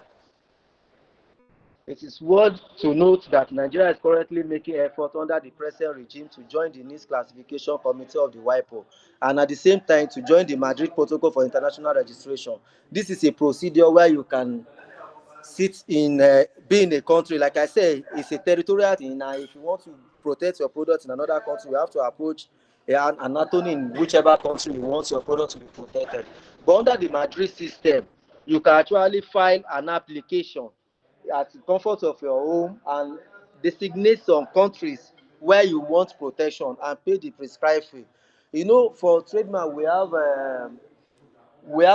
for Africa, we have two international organizations. We have the OIP, which is mainly catering for the French-speaking African countries, and we have the ARIPO, which is also mainly covering the English-speaking African country, and they also have their own system.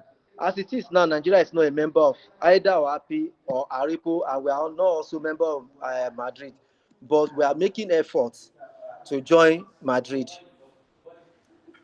Thank you for listening.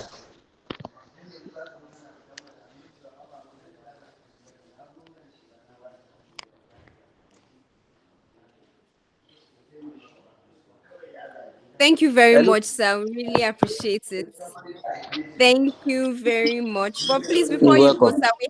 sir, we have some few questions Okay, ma'am. about IP. So this issue of different classes of IP registration, we understand that it's about different natures of goods. Is it possible Yes. for someone, let's say a musician that wants to register, probably register under maybe class 33 or so for cultural and entertainment purposes, is it okay for them to also register under other classes so that they can have the um exclusive rights to be able to create certain merchandise, let's say like fashion items, or even, let's say, even down to things like pampers, because they say they want to endorse and they want to sell those things and attach it to their brand, that's as a creative. Is this something that Yes. is Yeah. mm, Yes. For example, music and all these movies, they have a particular class 41, which is for entertainment, education, and sporting activities. We have what we also call defensive registration.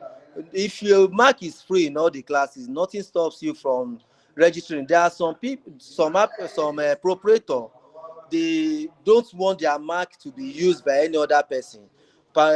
Possibly they just have a product, maybe pharmaceutical, which is in class 5, but they don't want their class to be associated with any other product, and they will decide to do what we call this defensive registration, which means they register in all the classes irrespective of their product.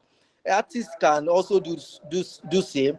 We have a class for communication, radio and TV. We have the class for entertainment and music and so on. So they can decide to do in whichever class they are, as far as long as the search reveal that it is free for them to take. okay, sir, thank you very much, sir. And this issue of objections to trademark applications, is it, how fast is it for most creatives? A lot of the time there's usually like a very short time period for us to, let's say, for a particular film to be in the cinemas, or for a particular song to be in rotation on radio stations and the rest. Sometimes we may have that golden hour.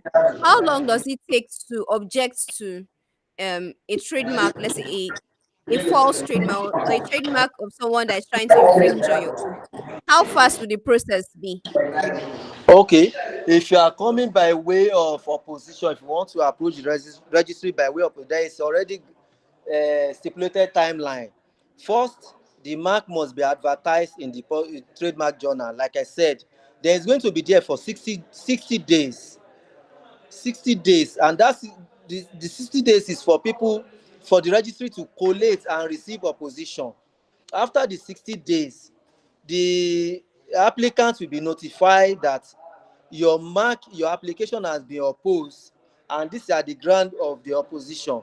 You also have 30 days to respond, which makes it now 90 days to respond to the opposition before the proceeding will now start. The issue here now, we can just speak for the 90 days. How long the proceeding will take depends on your representative who appears at the registry. Some will keep taking unnecessary adjournment. Some will tell you they want to get some more documents. But for us, within 90 days, the other shortcuts, we may still be doing some things behind, like we've seen instances when they write their, when they send in their opposition, they see approach like the Nigerian police for the meantime to stop whoever infringing. It's a tactic to stop them from making any further profit while the opposition is going on. But for the registry, I can count specifically 90 days Oh, okay. Thank or you more. very Yeah. much, sir. Yes, sir. So, sir, the next issue we'd like to address is IP registration. Like, should people in the creative industry, should they be encouraged to register more? What are the benefits, and does it help the government raise revenue, generate revenue? Well, there are enormous benefits for the people in the film and movie industries. If you look at the trend now, there are a lot of like some, if you look at the market, there are these small bottles of drinks that you see in the market. If you check, you will see Yes. that most of them are getting their name from maybe a slogan from one or two musics. You understand? They approach the registry, they register in maybe in class 33, which is for the alcoholic drink, class 32 for non-alcoholic drink, and most of the slangs you see on this small small board, most of the name you see on this small small board are actually slangs from someone's music or from one film. So it is advisable for them to register as many as they want, as they can. Like I said, if they are not even using it, they can be approached to list the name out. There is franchising, there is leasing. You make more money from there, because already the music is also an advertisement for the name that is placed Yeah. on that same bottle. So it is advisable for them to take as much advantage as they can. Okay, sir. What about for the government? Is this something that the government would like to encourage for revenue generation? Honestly, if you talk about revenue generation, I don't think Yeah. for Because we are talking IP about the government. economy. Yeah, government is not really generating. I will tell you, government is not really generating Mm, much, because as it is now, Nigeria, I can say Nigeria charge the lowest fee when it comes to registration and application for trademark. And most of this money will also go back into servicing of the registry. Like we have what we call the trademark journal, and which we like print 4 times or more in a year. A journal averagely contain about 5,000 applications, and in a year we get over 25,000 applications. Then this money that we generate, some also go back to what we call uh, publication of compendiums of rulings. All the matters that pass through the trademark tribunal are like put together like a law report. And yeah. again, there are other things that the government will have to produce. And I don't think government is actually making much more money. I don't know the wisdom behind the people that set out the registry in the first instance, whether to generate money. Although we still count ourselves as revenue generating registry anyway. But then, if you look at the situation now to when it was done, the money is nothing, if I may say, because the act we are using right now was also fashioned, the act and the regulation fashioned after the British system. Trademark has been even before the amalgamation of Nigeria. The registrar, so we have marks that are old, in fact, older than all of us in the registry. And nothing has changed much about the act and the regulation. The regulation prescribe the procedure, internal running, and this phase.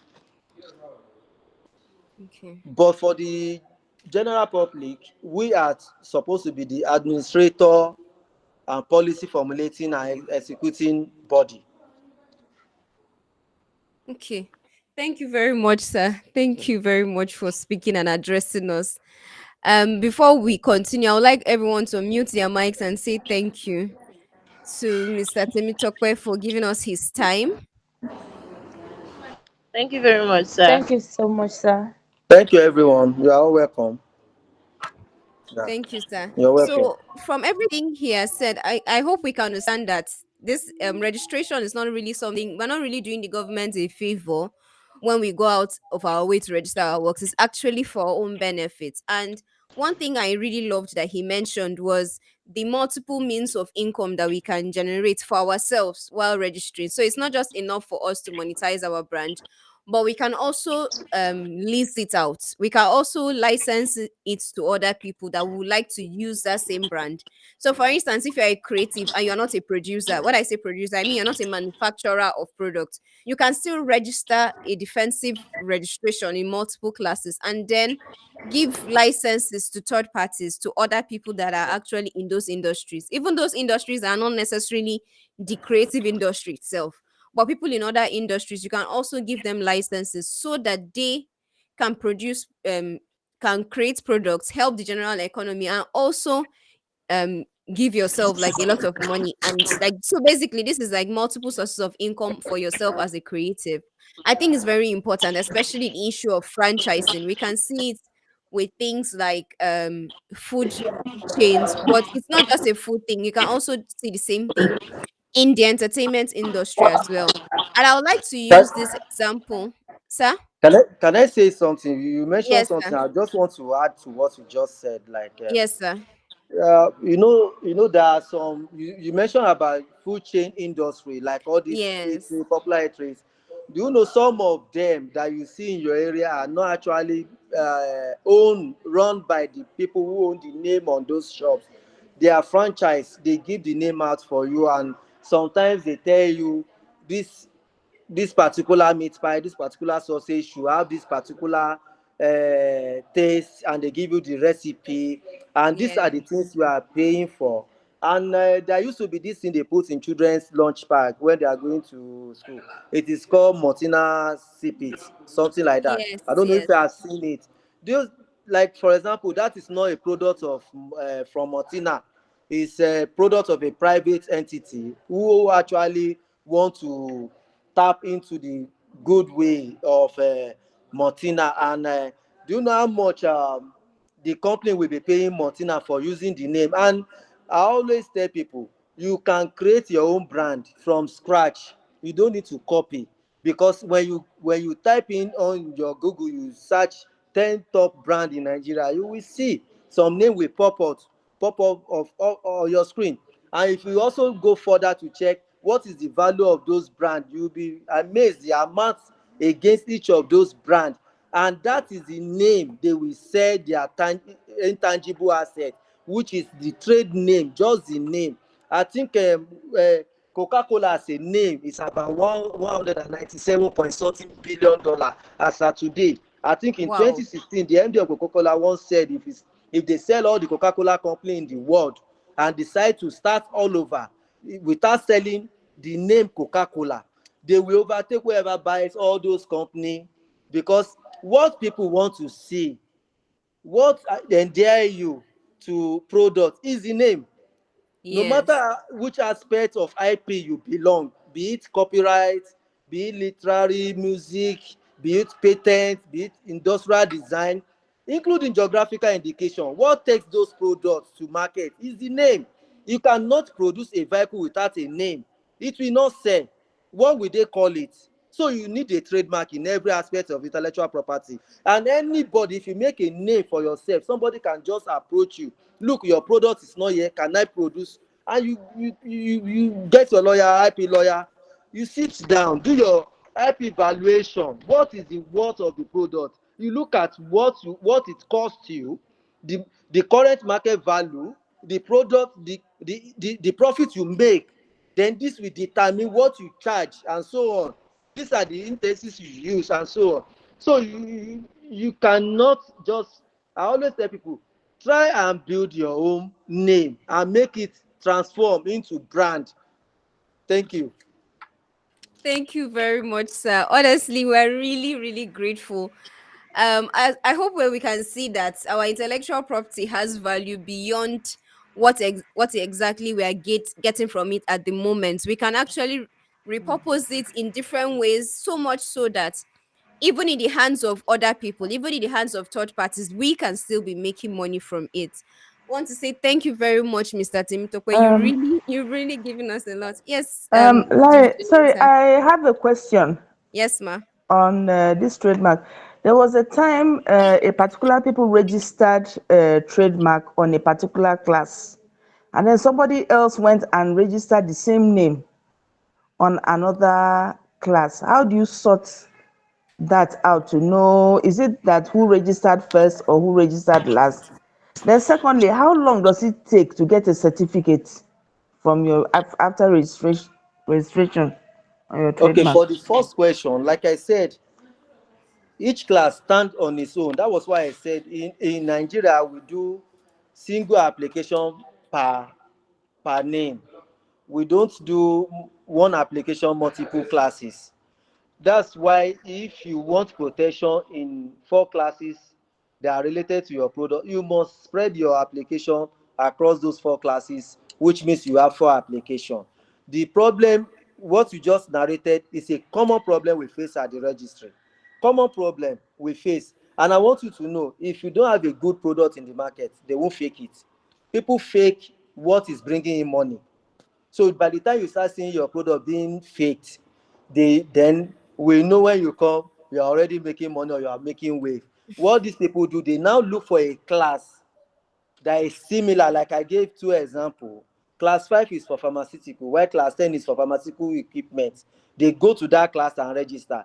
Your search will be conducted according to the class you chose. So they are not going to do search in another class for you. So when the other people the dubious people who intend to reap from where they did not sow, they look for your product, they look for a class that has similar complementary coverage and come in there.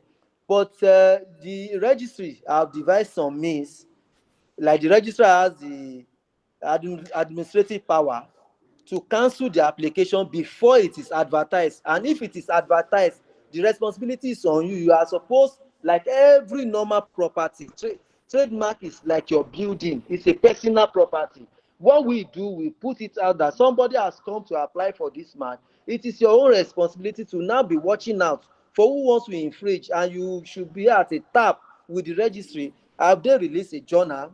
We advertised it. You just go to the class and check. If you see similar name, it may not even be your own. We see people who come to put something. I can give you for example of a name. Okay, you say Quality, you say quality, and some people come and put KWA and continue and say quality.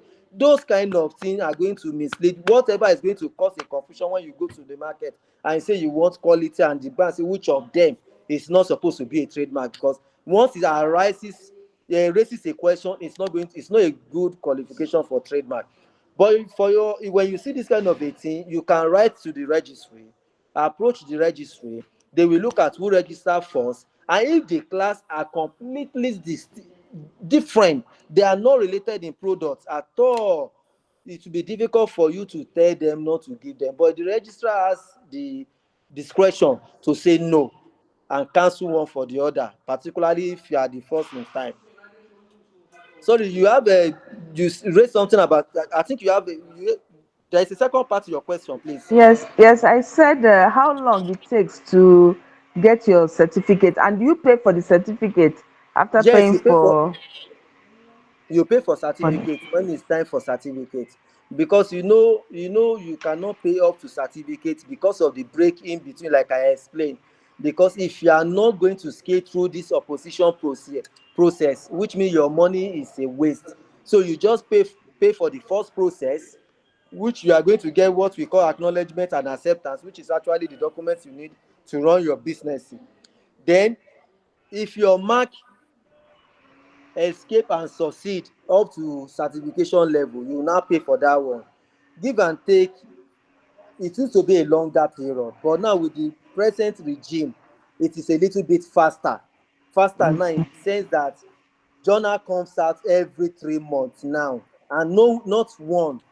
Before, it used to be one journal per quarter and 5,000 marks. We have journal that contain 9,000 marks, 10,000 marks now, and we don't do one now. The registry does not do one; they do like two. There are some edition, 4 journals will come out, and like 3 times like that or 6 times like that in a year. So the more the journal comes out, the more time we are shortening the process. So give and take, we are working towards 60 days. And for those products that have to do with NAFDAC, that have one or two things to do with NAFDAC, like any product in class 3, class 5, class 32, class 33, and so on, that has to do with what you apply to your body and you consume. We had inter-agency meeting with NAFDAC henceforth, just to shorten the process. If you are going for a renewal of your product at NAFDAC, you'll be asked to produce a certificate, because they are now aware that we are faster and the time is getting shorter by the day.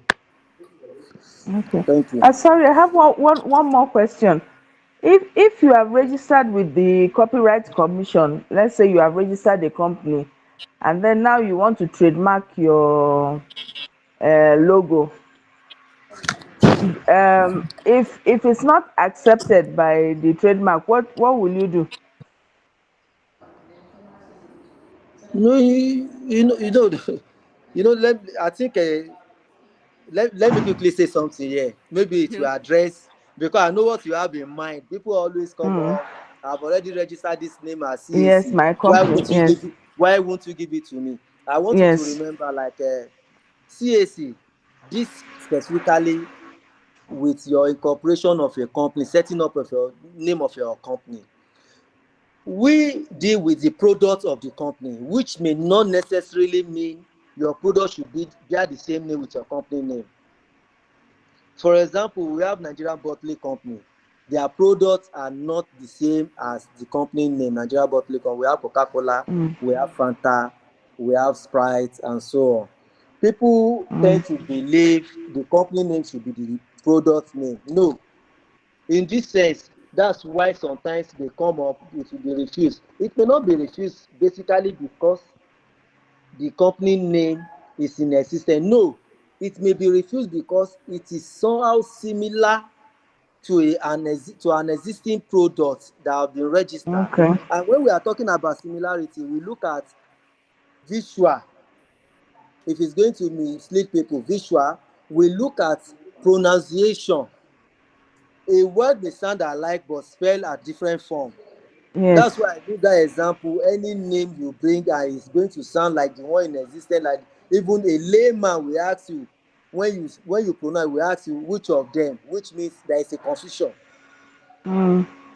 So it may not be strictly your same name that may cause the Okay. refusal. It may be similar, either through visual or pronunciation. You know, trademark covers a lot. For Nigeria, we are still doing little. Like, we have what we call factory. People register the smell of products. We don't do it. People register sound in other country. If you own your Samsung, there is this sound, you Nokia has it. They are registered to them. MGN, this film, this thing, the lion roar, Mm. all these are sound that are registered and given to them. But for here, we don't do it yet. We are not there yet. And a lot of things have, our legal system takes a long process to be amended. And again, the registry is still under a ministry, and you know the bureaucracy that comes with ministries. The registrar cannot just wake up and decide. You must have to write. When you write, seek approval from the minister, fake. Then when they finally get the approval, you have to write for money to implement. When you get approval for money, you have to lobby for the money to be remitted. When you get approval for it that it's been sent to you, you have to start processing to get it physically. These are the process that you see drawing the registry backward. Thank you very much. Thank You are you. welcome, madam. Thank you, sir. You're welcome. Thank you very much, sir. Does anyone have any questions before we move to the next panelist? Any more questions? Or better yet, if you have any questions, put it in the comment section and we'll address everything at the end of this webinar. So our next panelist is Mr. Osaze Efe, who is the founder and director of the Abuja Photo Festival and Art for Humanity Foundation, Nigeria.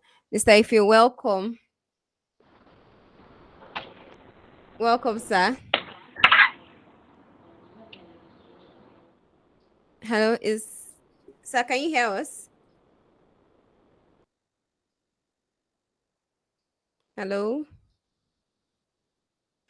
Okay, Mr. Ife is coming to speak to us about how intellectual property registration has helped him in his transactions as a creative and as someone who has organized and helped lots of creatives in his line of work. I don't know if he's on yet. Hello, Mr. Ife. Please give us a moment.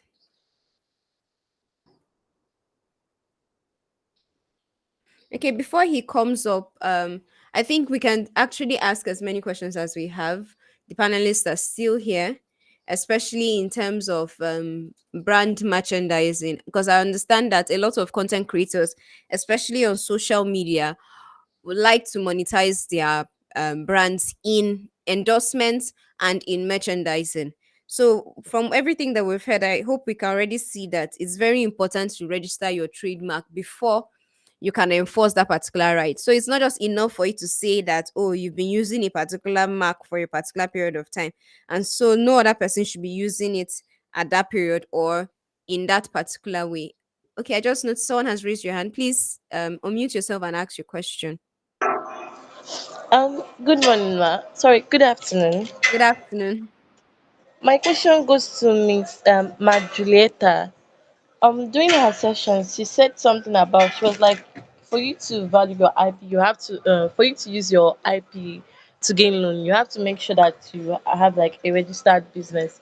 And I'm like, what if you're just a starter, like you don't really have a registered business, like people like that stays at home and like kind of like write novels or something, or like what they call it, script writers, people who are just really learning, who are beginners in their work.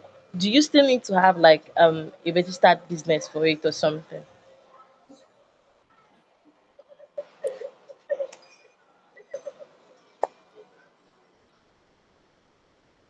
Hello, Ma. Ma, did you hear the question about the importance of having a registered business? Maybe before she responds, I'll just chip in and say that intellectual property is an asset that you have. Then once you get to the point where you want to monetize it, you have to acknowledge that it's a business. So the same way, if we buy, let's say, many cars, or you make plenty jewelry and you want to sell it and you take that thing seriously, it's the same way with intellectual property. So registering your business is saying, first of all, is saying that this belongs to you. Is saying that you are taking it seriously. And if you're going to be contracting with other people, it looks better when you're contracting as a business person as opposed to contracting as an individual. However, this registration thing can be a double-edged sword. So like I mentioned earlier in this webinar, I said that if you have okay, let's before I continue, let me start him talk answer this question. I just want to say something, not to Yes, answer sir. the question. So I'm Oh, just waiting for you to round up. I say if you want me okay. to go ahead. Okay, sir. Okay. You can go ahead, sir. Okay. Because I noticed you said something about something calling somebody photographer. I know another aspect of intellectual property, which I don't think anybody has spoken of here, is called the industrial designs. The industrial design has to do with the shape and configuration of your products, including your textile designs. You know that these are this thing they call adire in I Yes. think common in Abeokuta. I think I was on Facebook one time. I saw them doing a rally protesting, going around. I think that was last week. That Chinese people are bringing the counterfeit fake adire. I'd hardly write on social media, but I took my time to write a lengthy procedure they can go to stop the Chinese people. The proper procedure. But I noticed many people don't know there's something called industrial design registration.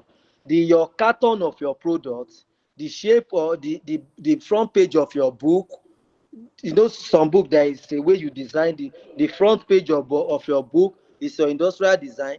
Even slogans like during the election, that was this thing that became a subject of litigation.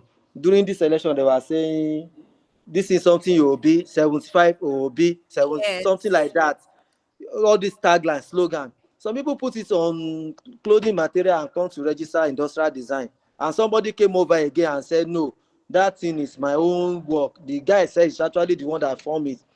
You know, there is industrial design, which is another aspect of intellectual property. It's on its own, which people, every bottle water you take in this Nigeria, each bottle you cannot see them the same. It's either the rings are different, they may look different, but there must be some, they may look the same, there must be something that will differentiate one from the other, either the number of the rings or the shape of the rings. Every bottle must be registered, and this is what all these water producer and mineral producer know. This is industrial design. It covers clothing, all the design on your clothes, the way they come out from textiles, they register it. The design of your album, if you are a music producer, you are supposed to register it.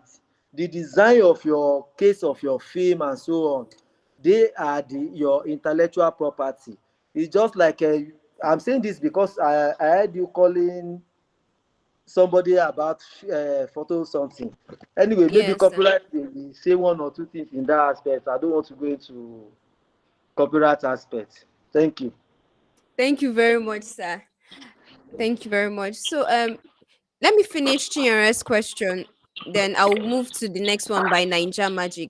So, like you said about company registration, it's very important to register your company because number one, it means it's an indication that you're taking things seriously. But number two, depends on the kind of contracts that you're entering into.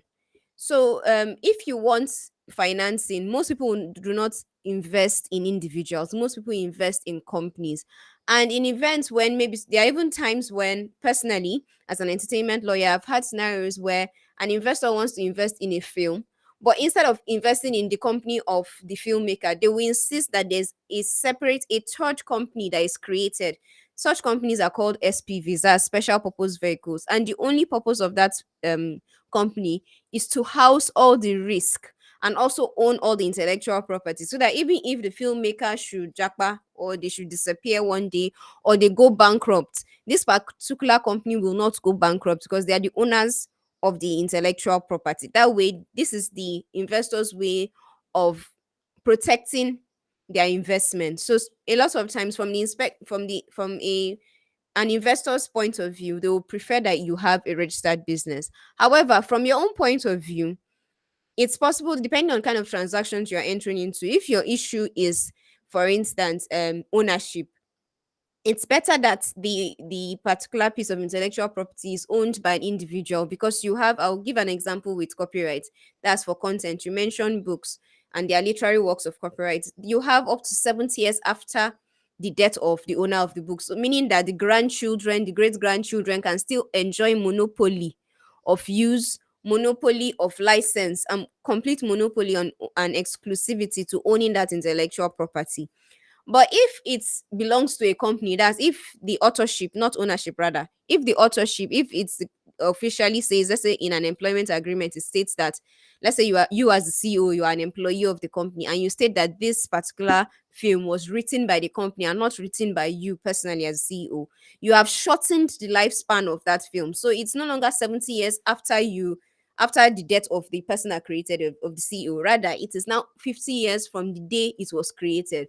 So it's possible that you will still be alive, you still be in your 80s, and that intellectual property has already gone back into the public domain. This is different from what Mr. Temitope told us about trademark, that you can continue renewing. The only issue is that you have to pay for the registration every few years over and over again. So I hope that answers your question. If it doesn't, please let me know before we move on to the next question by Ninja Magic. Yes, ma. Thank you very much. It does. All right, thank you. So the next question by Naija Magic is, how can a trademark be registered in order for it to be used in different business sectors? For instance, fashion and food sectors. I don't know if Mr. Temitope is still on the call, if he would answer this. Mr. Temitope? Okay, I think he has. I think maybe it's network.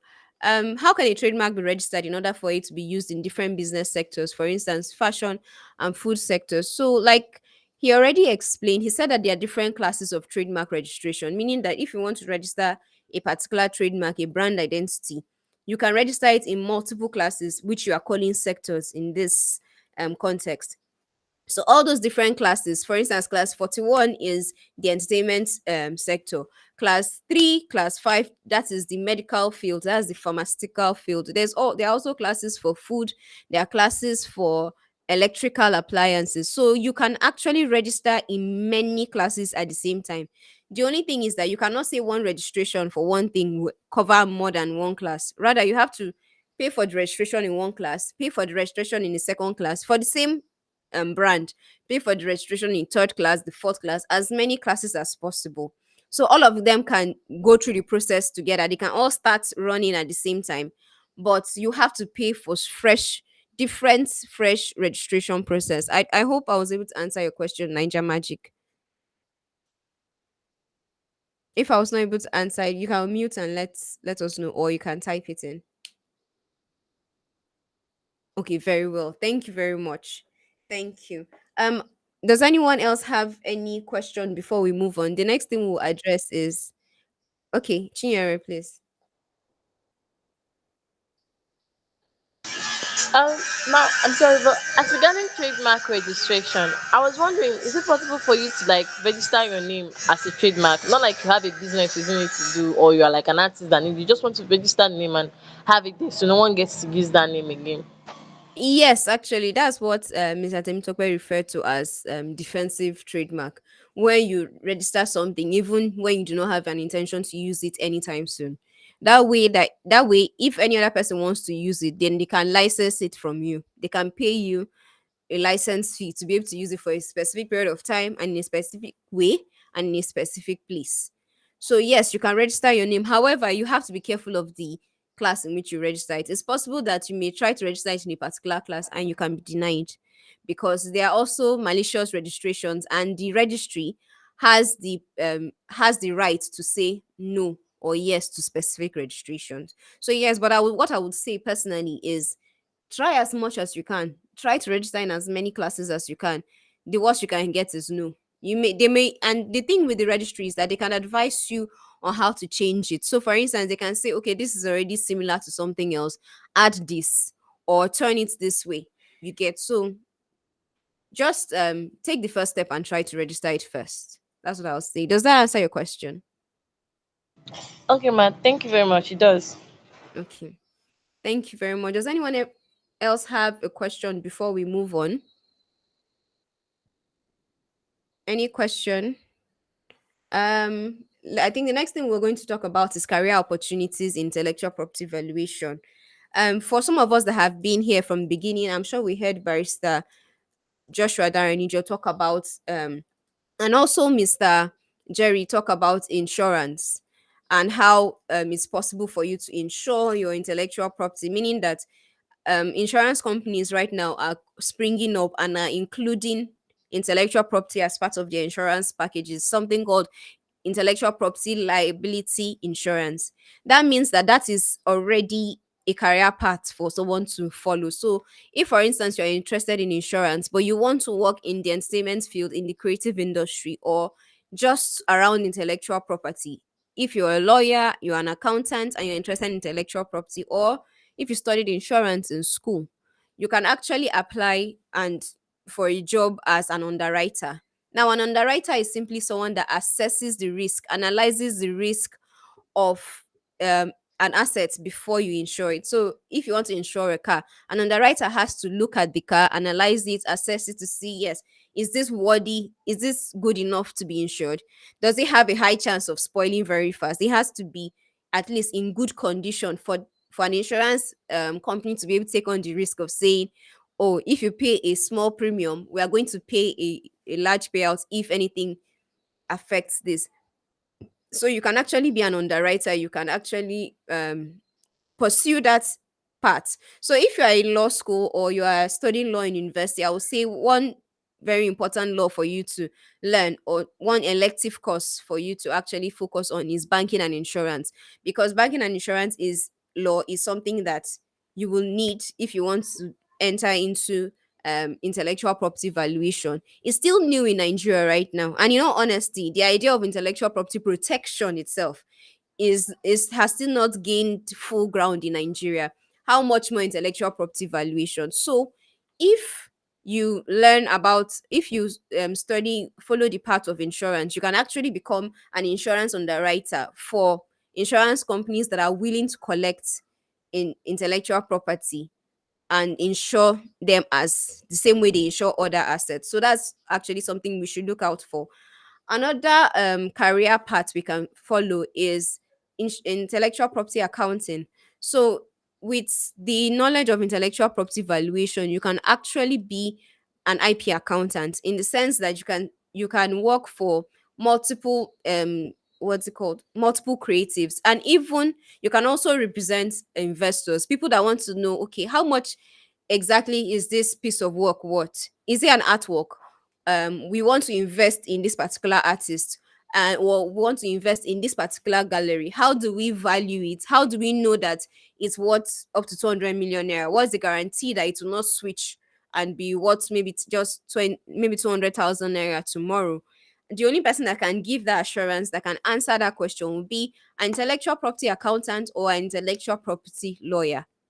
And that's only if they have knowledge of intellectual property valuation. So if you learn intellectual property valuation now, it's something that you can actually use as an IP lawyer, as an IP accountant, or as an insurance underwriter.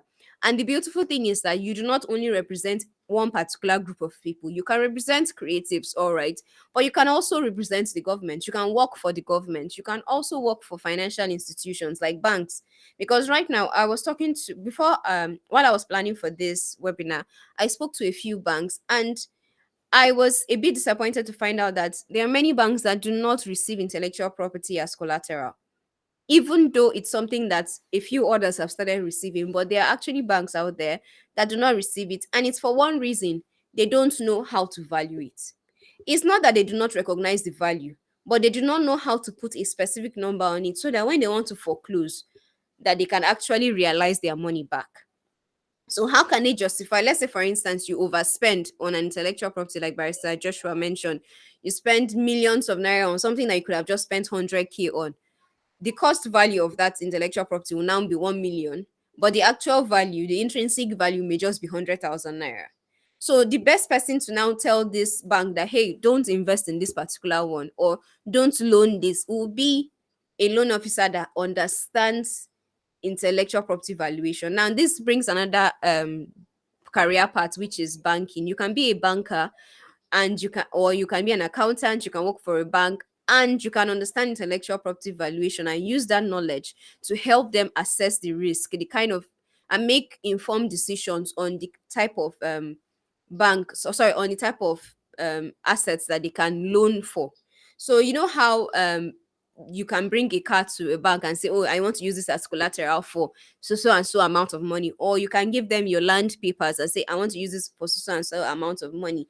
Now, for cars, the value of a lot of cars are public knowledge, and the amount of money that you used to buy the car, if you still have the receipts with you, you can submit that to the bank, and they can now say, okay, the value of this particular car can only amount to like 500K, and you can contest it and say, no, I bought it for 2.5 million naira, but they'll tell you this is the current market value if we were to resell it.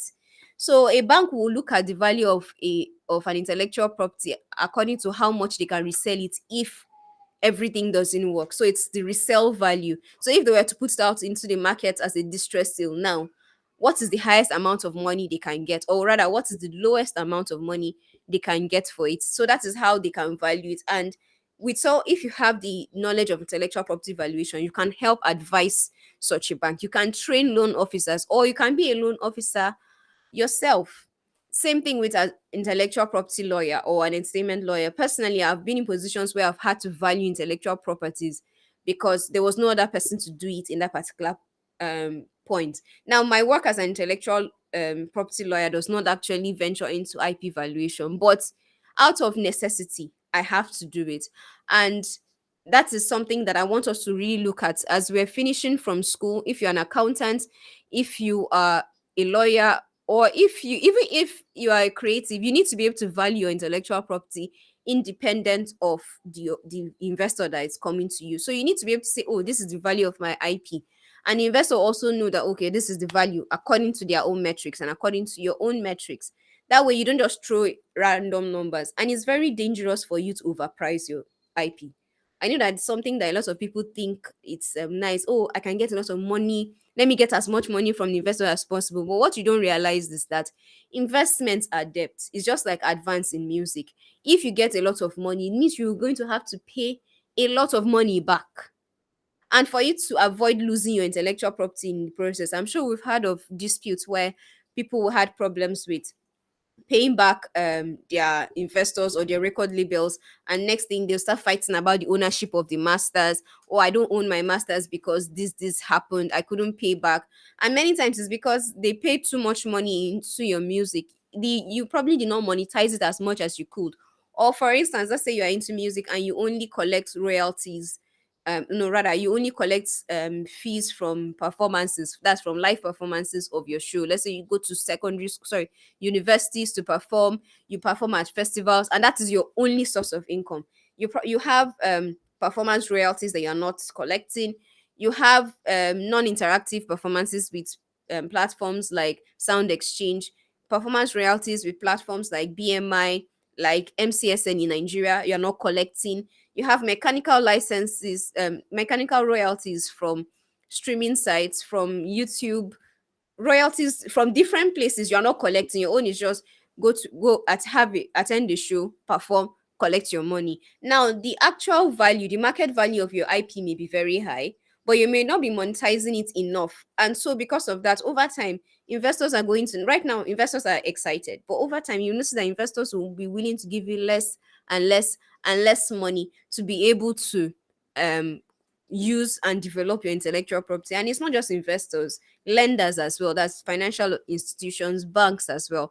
They'll be more reluctant to give you money. And that is why you need to not only know how to value your IP, but know how to monetize it as much as possible. Because if this if you make a lot of money as an industry, the economy itself will also be grateful for it, because it will have more job opportunities for people. Imagine if we have at least 200 or 300 different film studios that are all profitable. That means there's there's job opportunities for at least 100 different accountants, at least 100 IP accountants, 100 different IP lawyers. We have opportunities for many, at least 100 different creatives themselves that will license their IPs to all these film studios, to all these businesses. But that can only happen if you learn how to value your intellectual property now.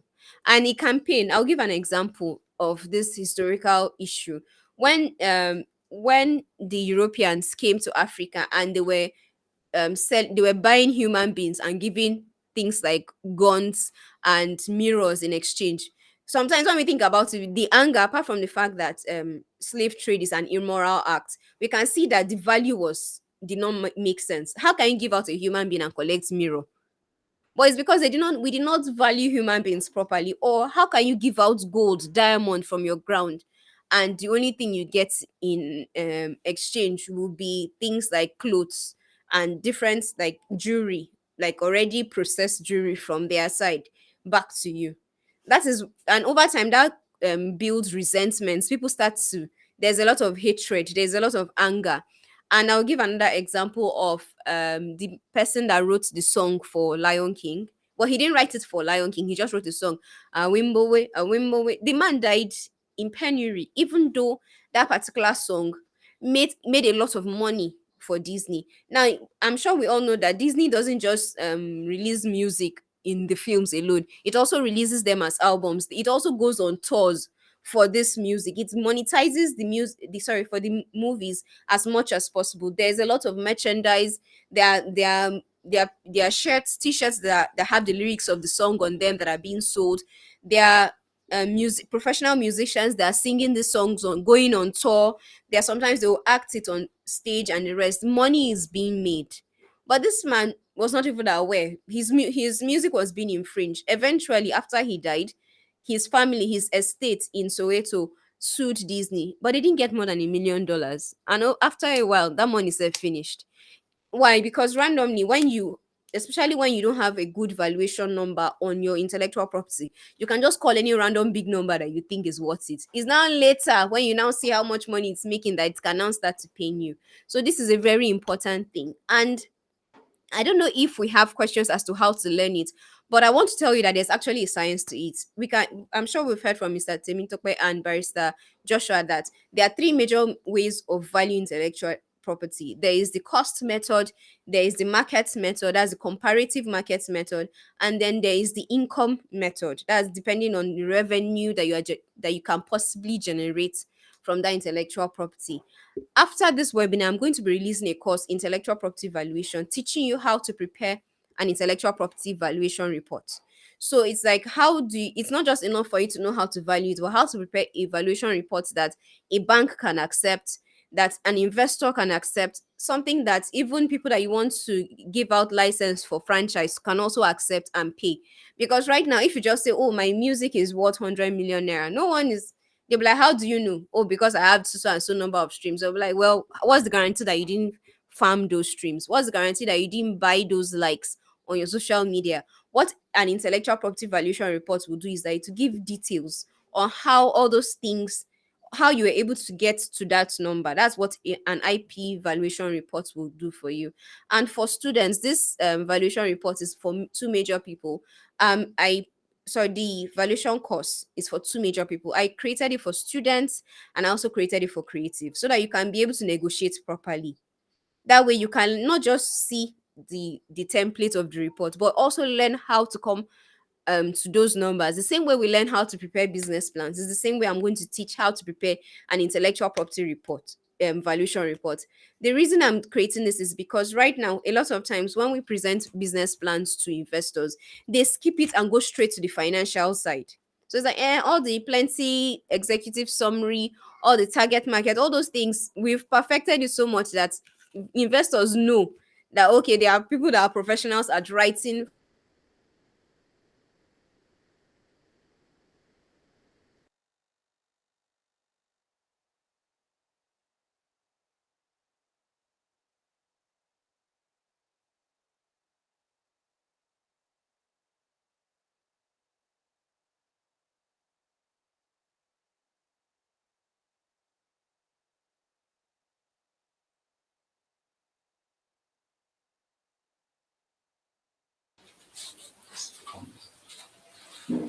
Hi everyone.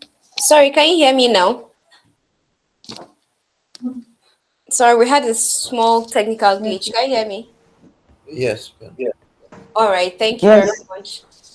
So, as I was saying, the purpose of this course is to ensure that we learn not only what the template looks like, but also how to arrive at these numbers and eventually defend these numbers and be able to replicate them so that we can now negotiate. Because, like I said, in as much as it's important for us not to undervalue ourselves, it's also important that we do not overvalue ourselves because we're going to raise expectations.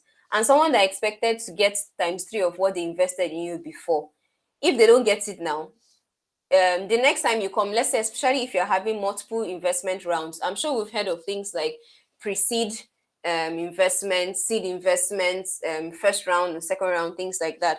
The next time you come for another investment, nobody's going to answer you because they'll be like, the last one, what did you do with it? Did you make that amount of money for us back? Do you get? So because of things like this, it's very important that we learn how to value our intellectual property. I don't know if Mr. Ife is back, but if he is not, maybe we'll have an Instagram live session where he will also address us on how intellectual property registration, especially, has helped him in transactions. He's someone that has worked with many creatives. He has had incubation sessions. He has been able to help develop other creatives and their businesses. So I'm sure he has a lot of knowledge, a lot of things that he can help us with. So because of that, if he's not here, I think we can have another Instagram live session with him. But in the meantime, I would like us to ask as many questions as we have about IP valuation and the course that we are about to give. Yes, Chira, please ask your question.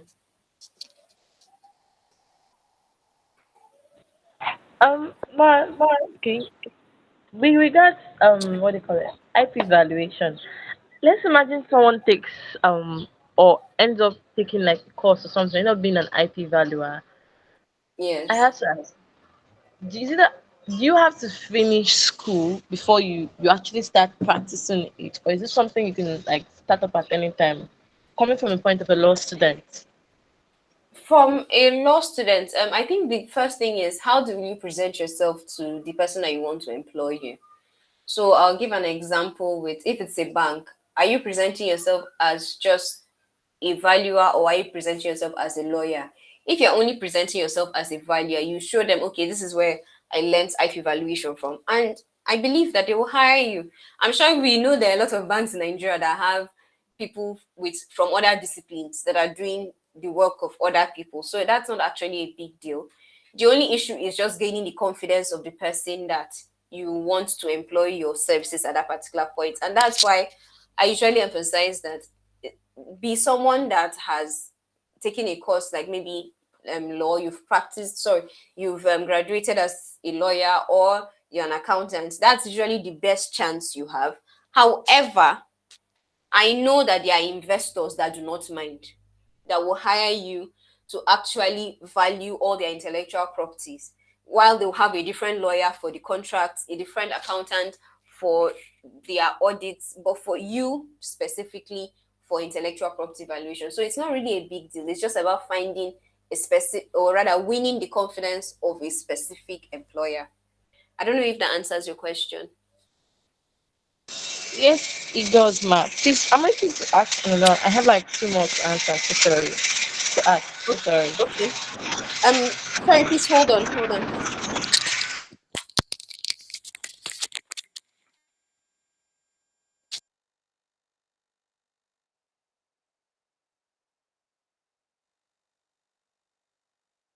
Hello, hello. Can you hear me? Please, can you ask? You can ask your question now. This you said you had two more questions to ask.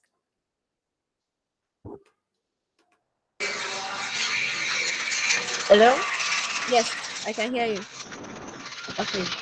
So I was like, okay, aside this, aside IP valuation, please, what other aspects or area does IP cover? Like, what are the other branches of IP?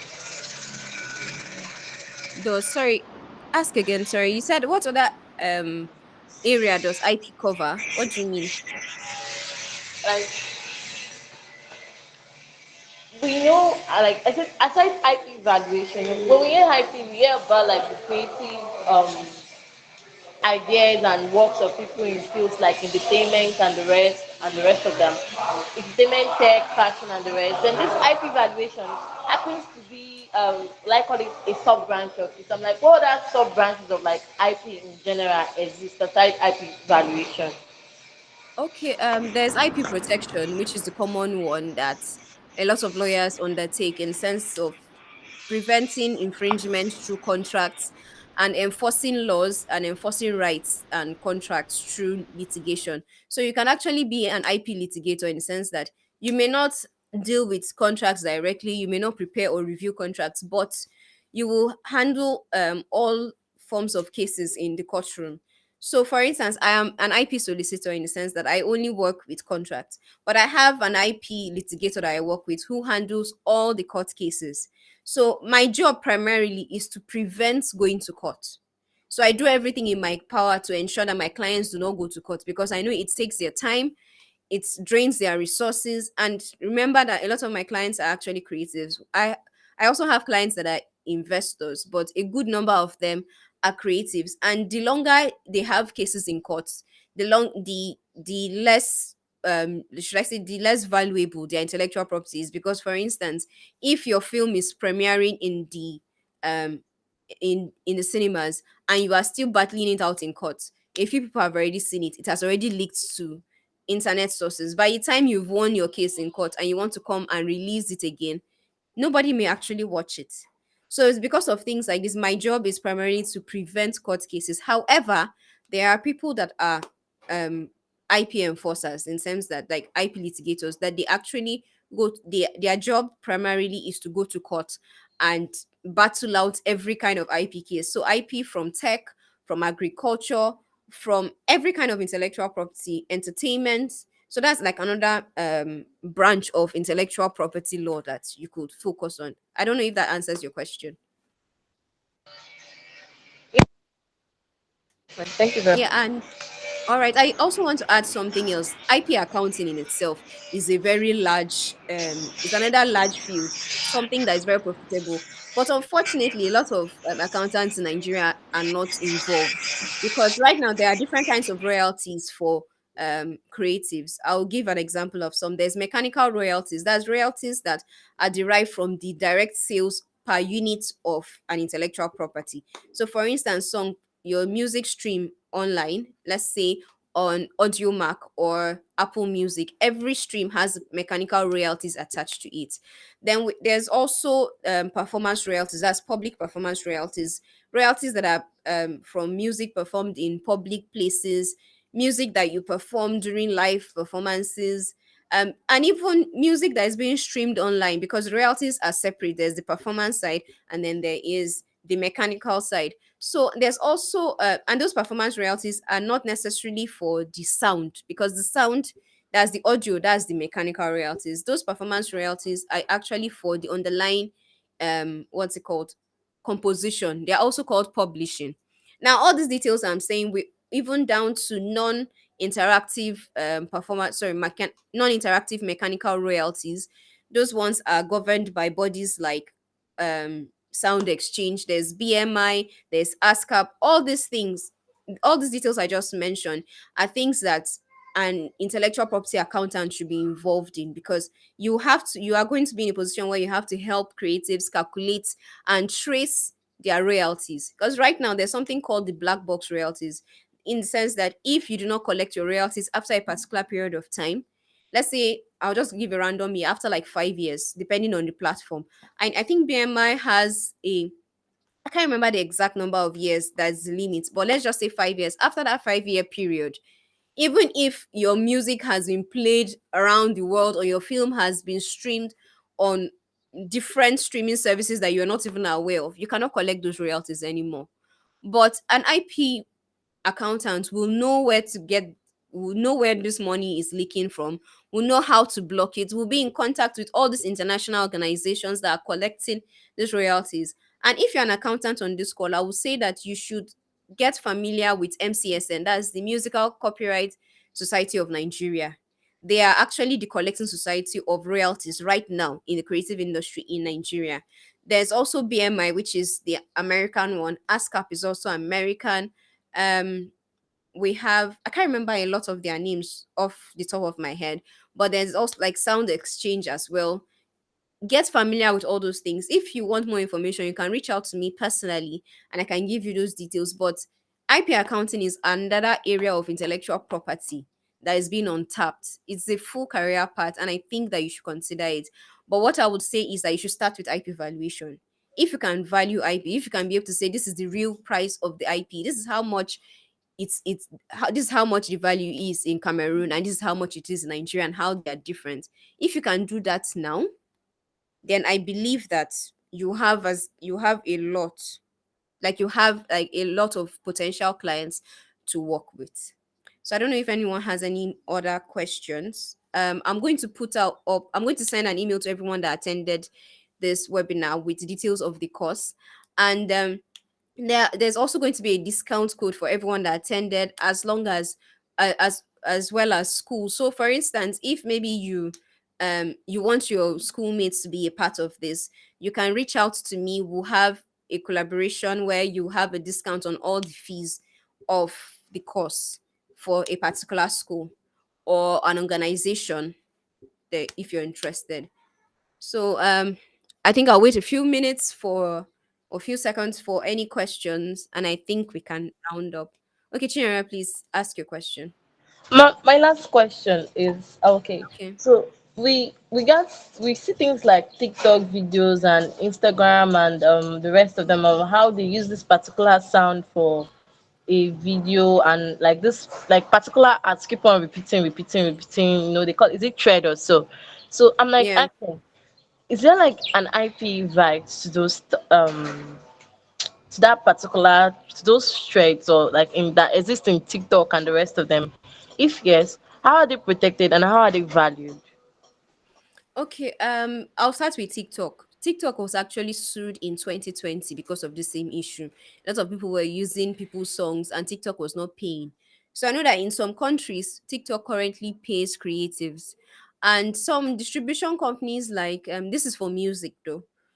Distribution companies like DistroKid, CD Baby, TuneCore. When you want to distribute music, you distribute through aggregators like that or distribution companies like that. And what they do is that apart from Apple Music and the rest that they collect music from, they also they collect royalties from. That's mechanical royalties. They also collect mechanical royalties from platforms like Instagram and YouTube and TikTok. So, but then again, you need to be in the system. When I say in the system, I mean you need to be professional in the sense that if you're an IP accountant or an IP lawyer, you'll be up to date with all these platforms that pay, how they pay, and that is even going to be part of the things that you put in your IP valuation report. So it's part of the things that I'll be mentioning in the course. But my point is that some of these platforms pay, some don't. So if you're advising your clients, you'll be able to say, okay, this is where you should distribute to. This is where you should try to hold back. I don't know if that answers your question.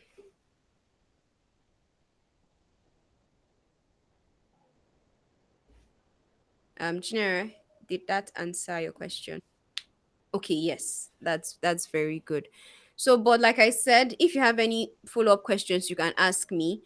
Once a week for at least for the rest of the month of September and October, we're going to have IG live sessions and we're going to be answering specific questions. So send in as many questions as possible and they're going to get answered on the IG live. But I would say that in as much as our answers will try to be as comprehensive as possible, most of it is going to be answered better when you take the course because the course is going to be from everything related to IP valuation, how it affects the Nigerian market because IP valuation in Nigeria is not the same IP valuation in the United States. So we'll teach you how to draft those reports, how to arrive at the figures in those reports, and how to negotiate on the figures in those reports and how to, most importantly you're going to use all that information to advise your clients and say, hey, these are actually the sources of income, this is how to value your music. It's not just important to say, oh, this is how, because I went to Big Brother Ninja, people are going to pay me this amount of money for me to perform my songs live. You'll be able to say, okay, because you notice that sometimes a particular artist is everywhere. After 2 years, you will go from being paid 5 million naira per gig to being paid 500K. But if you have good valuation, a good valuation report, you can negotiate from a place of knowledge. That way, you do not get cheated and you do not put yourself in debt. And very importantly, I'll use copyright as an example. If you infringe on copyright, for instance, it is not only a civil case where people will take you to court and you must pay them, it is also a criminal issue. So if, for instance, you what's it called, you infringe on another person's intellectual property in the process of making your own, and let's say you now value your own intellectual property based on that person's own plus your own. Let's say, for instance, you are a DJ and you make a mix with somebody's song, and you do not get a good valuation report saying that this is how to separate your addition to that other person's own, and knowing how to approach the person, how to get clearance from the person, and all those details, you can get locked in prison for up to 5 years, apart from the money that you will still pay the person as damages. So, meaning that a civil case can happen at the same time as a criminal case. So, the fact that you've paid off the person and people have settled does not stop the law from arresting you, getting you in prison, and still making you pay a fine. So, that's like three. It's not even double jeopardy, it's now triple jeopardy. Do you get? So, it's a very serious issue. Now, I hope you understand why IP valuation is important because it doesn't just tell you how valuable your IP is, but it also tells you what your limits are so that you do not get into trouble. I think Oyinlola is trying to speak. No. Oh shit. Oh no, no, you can if you want to say something, you can let us know. I think we And have come to the end. yes, man, I'm not saying anything. All right. So if you have any questions, please feel free to reach out, send a DM on Larry's Cafe. That's Lariscafe on Instagram.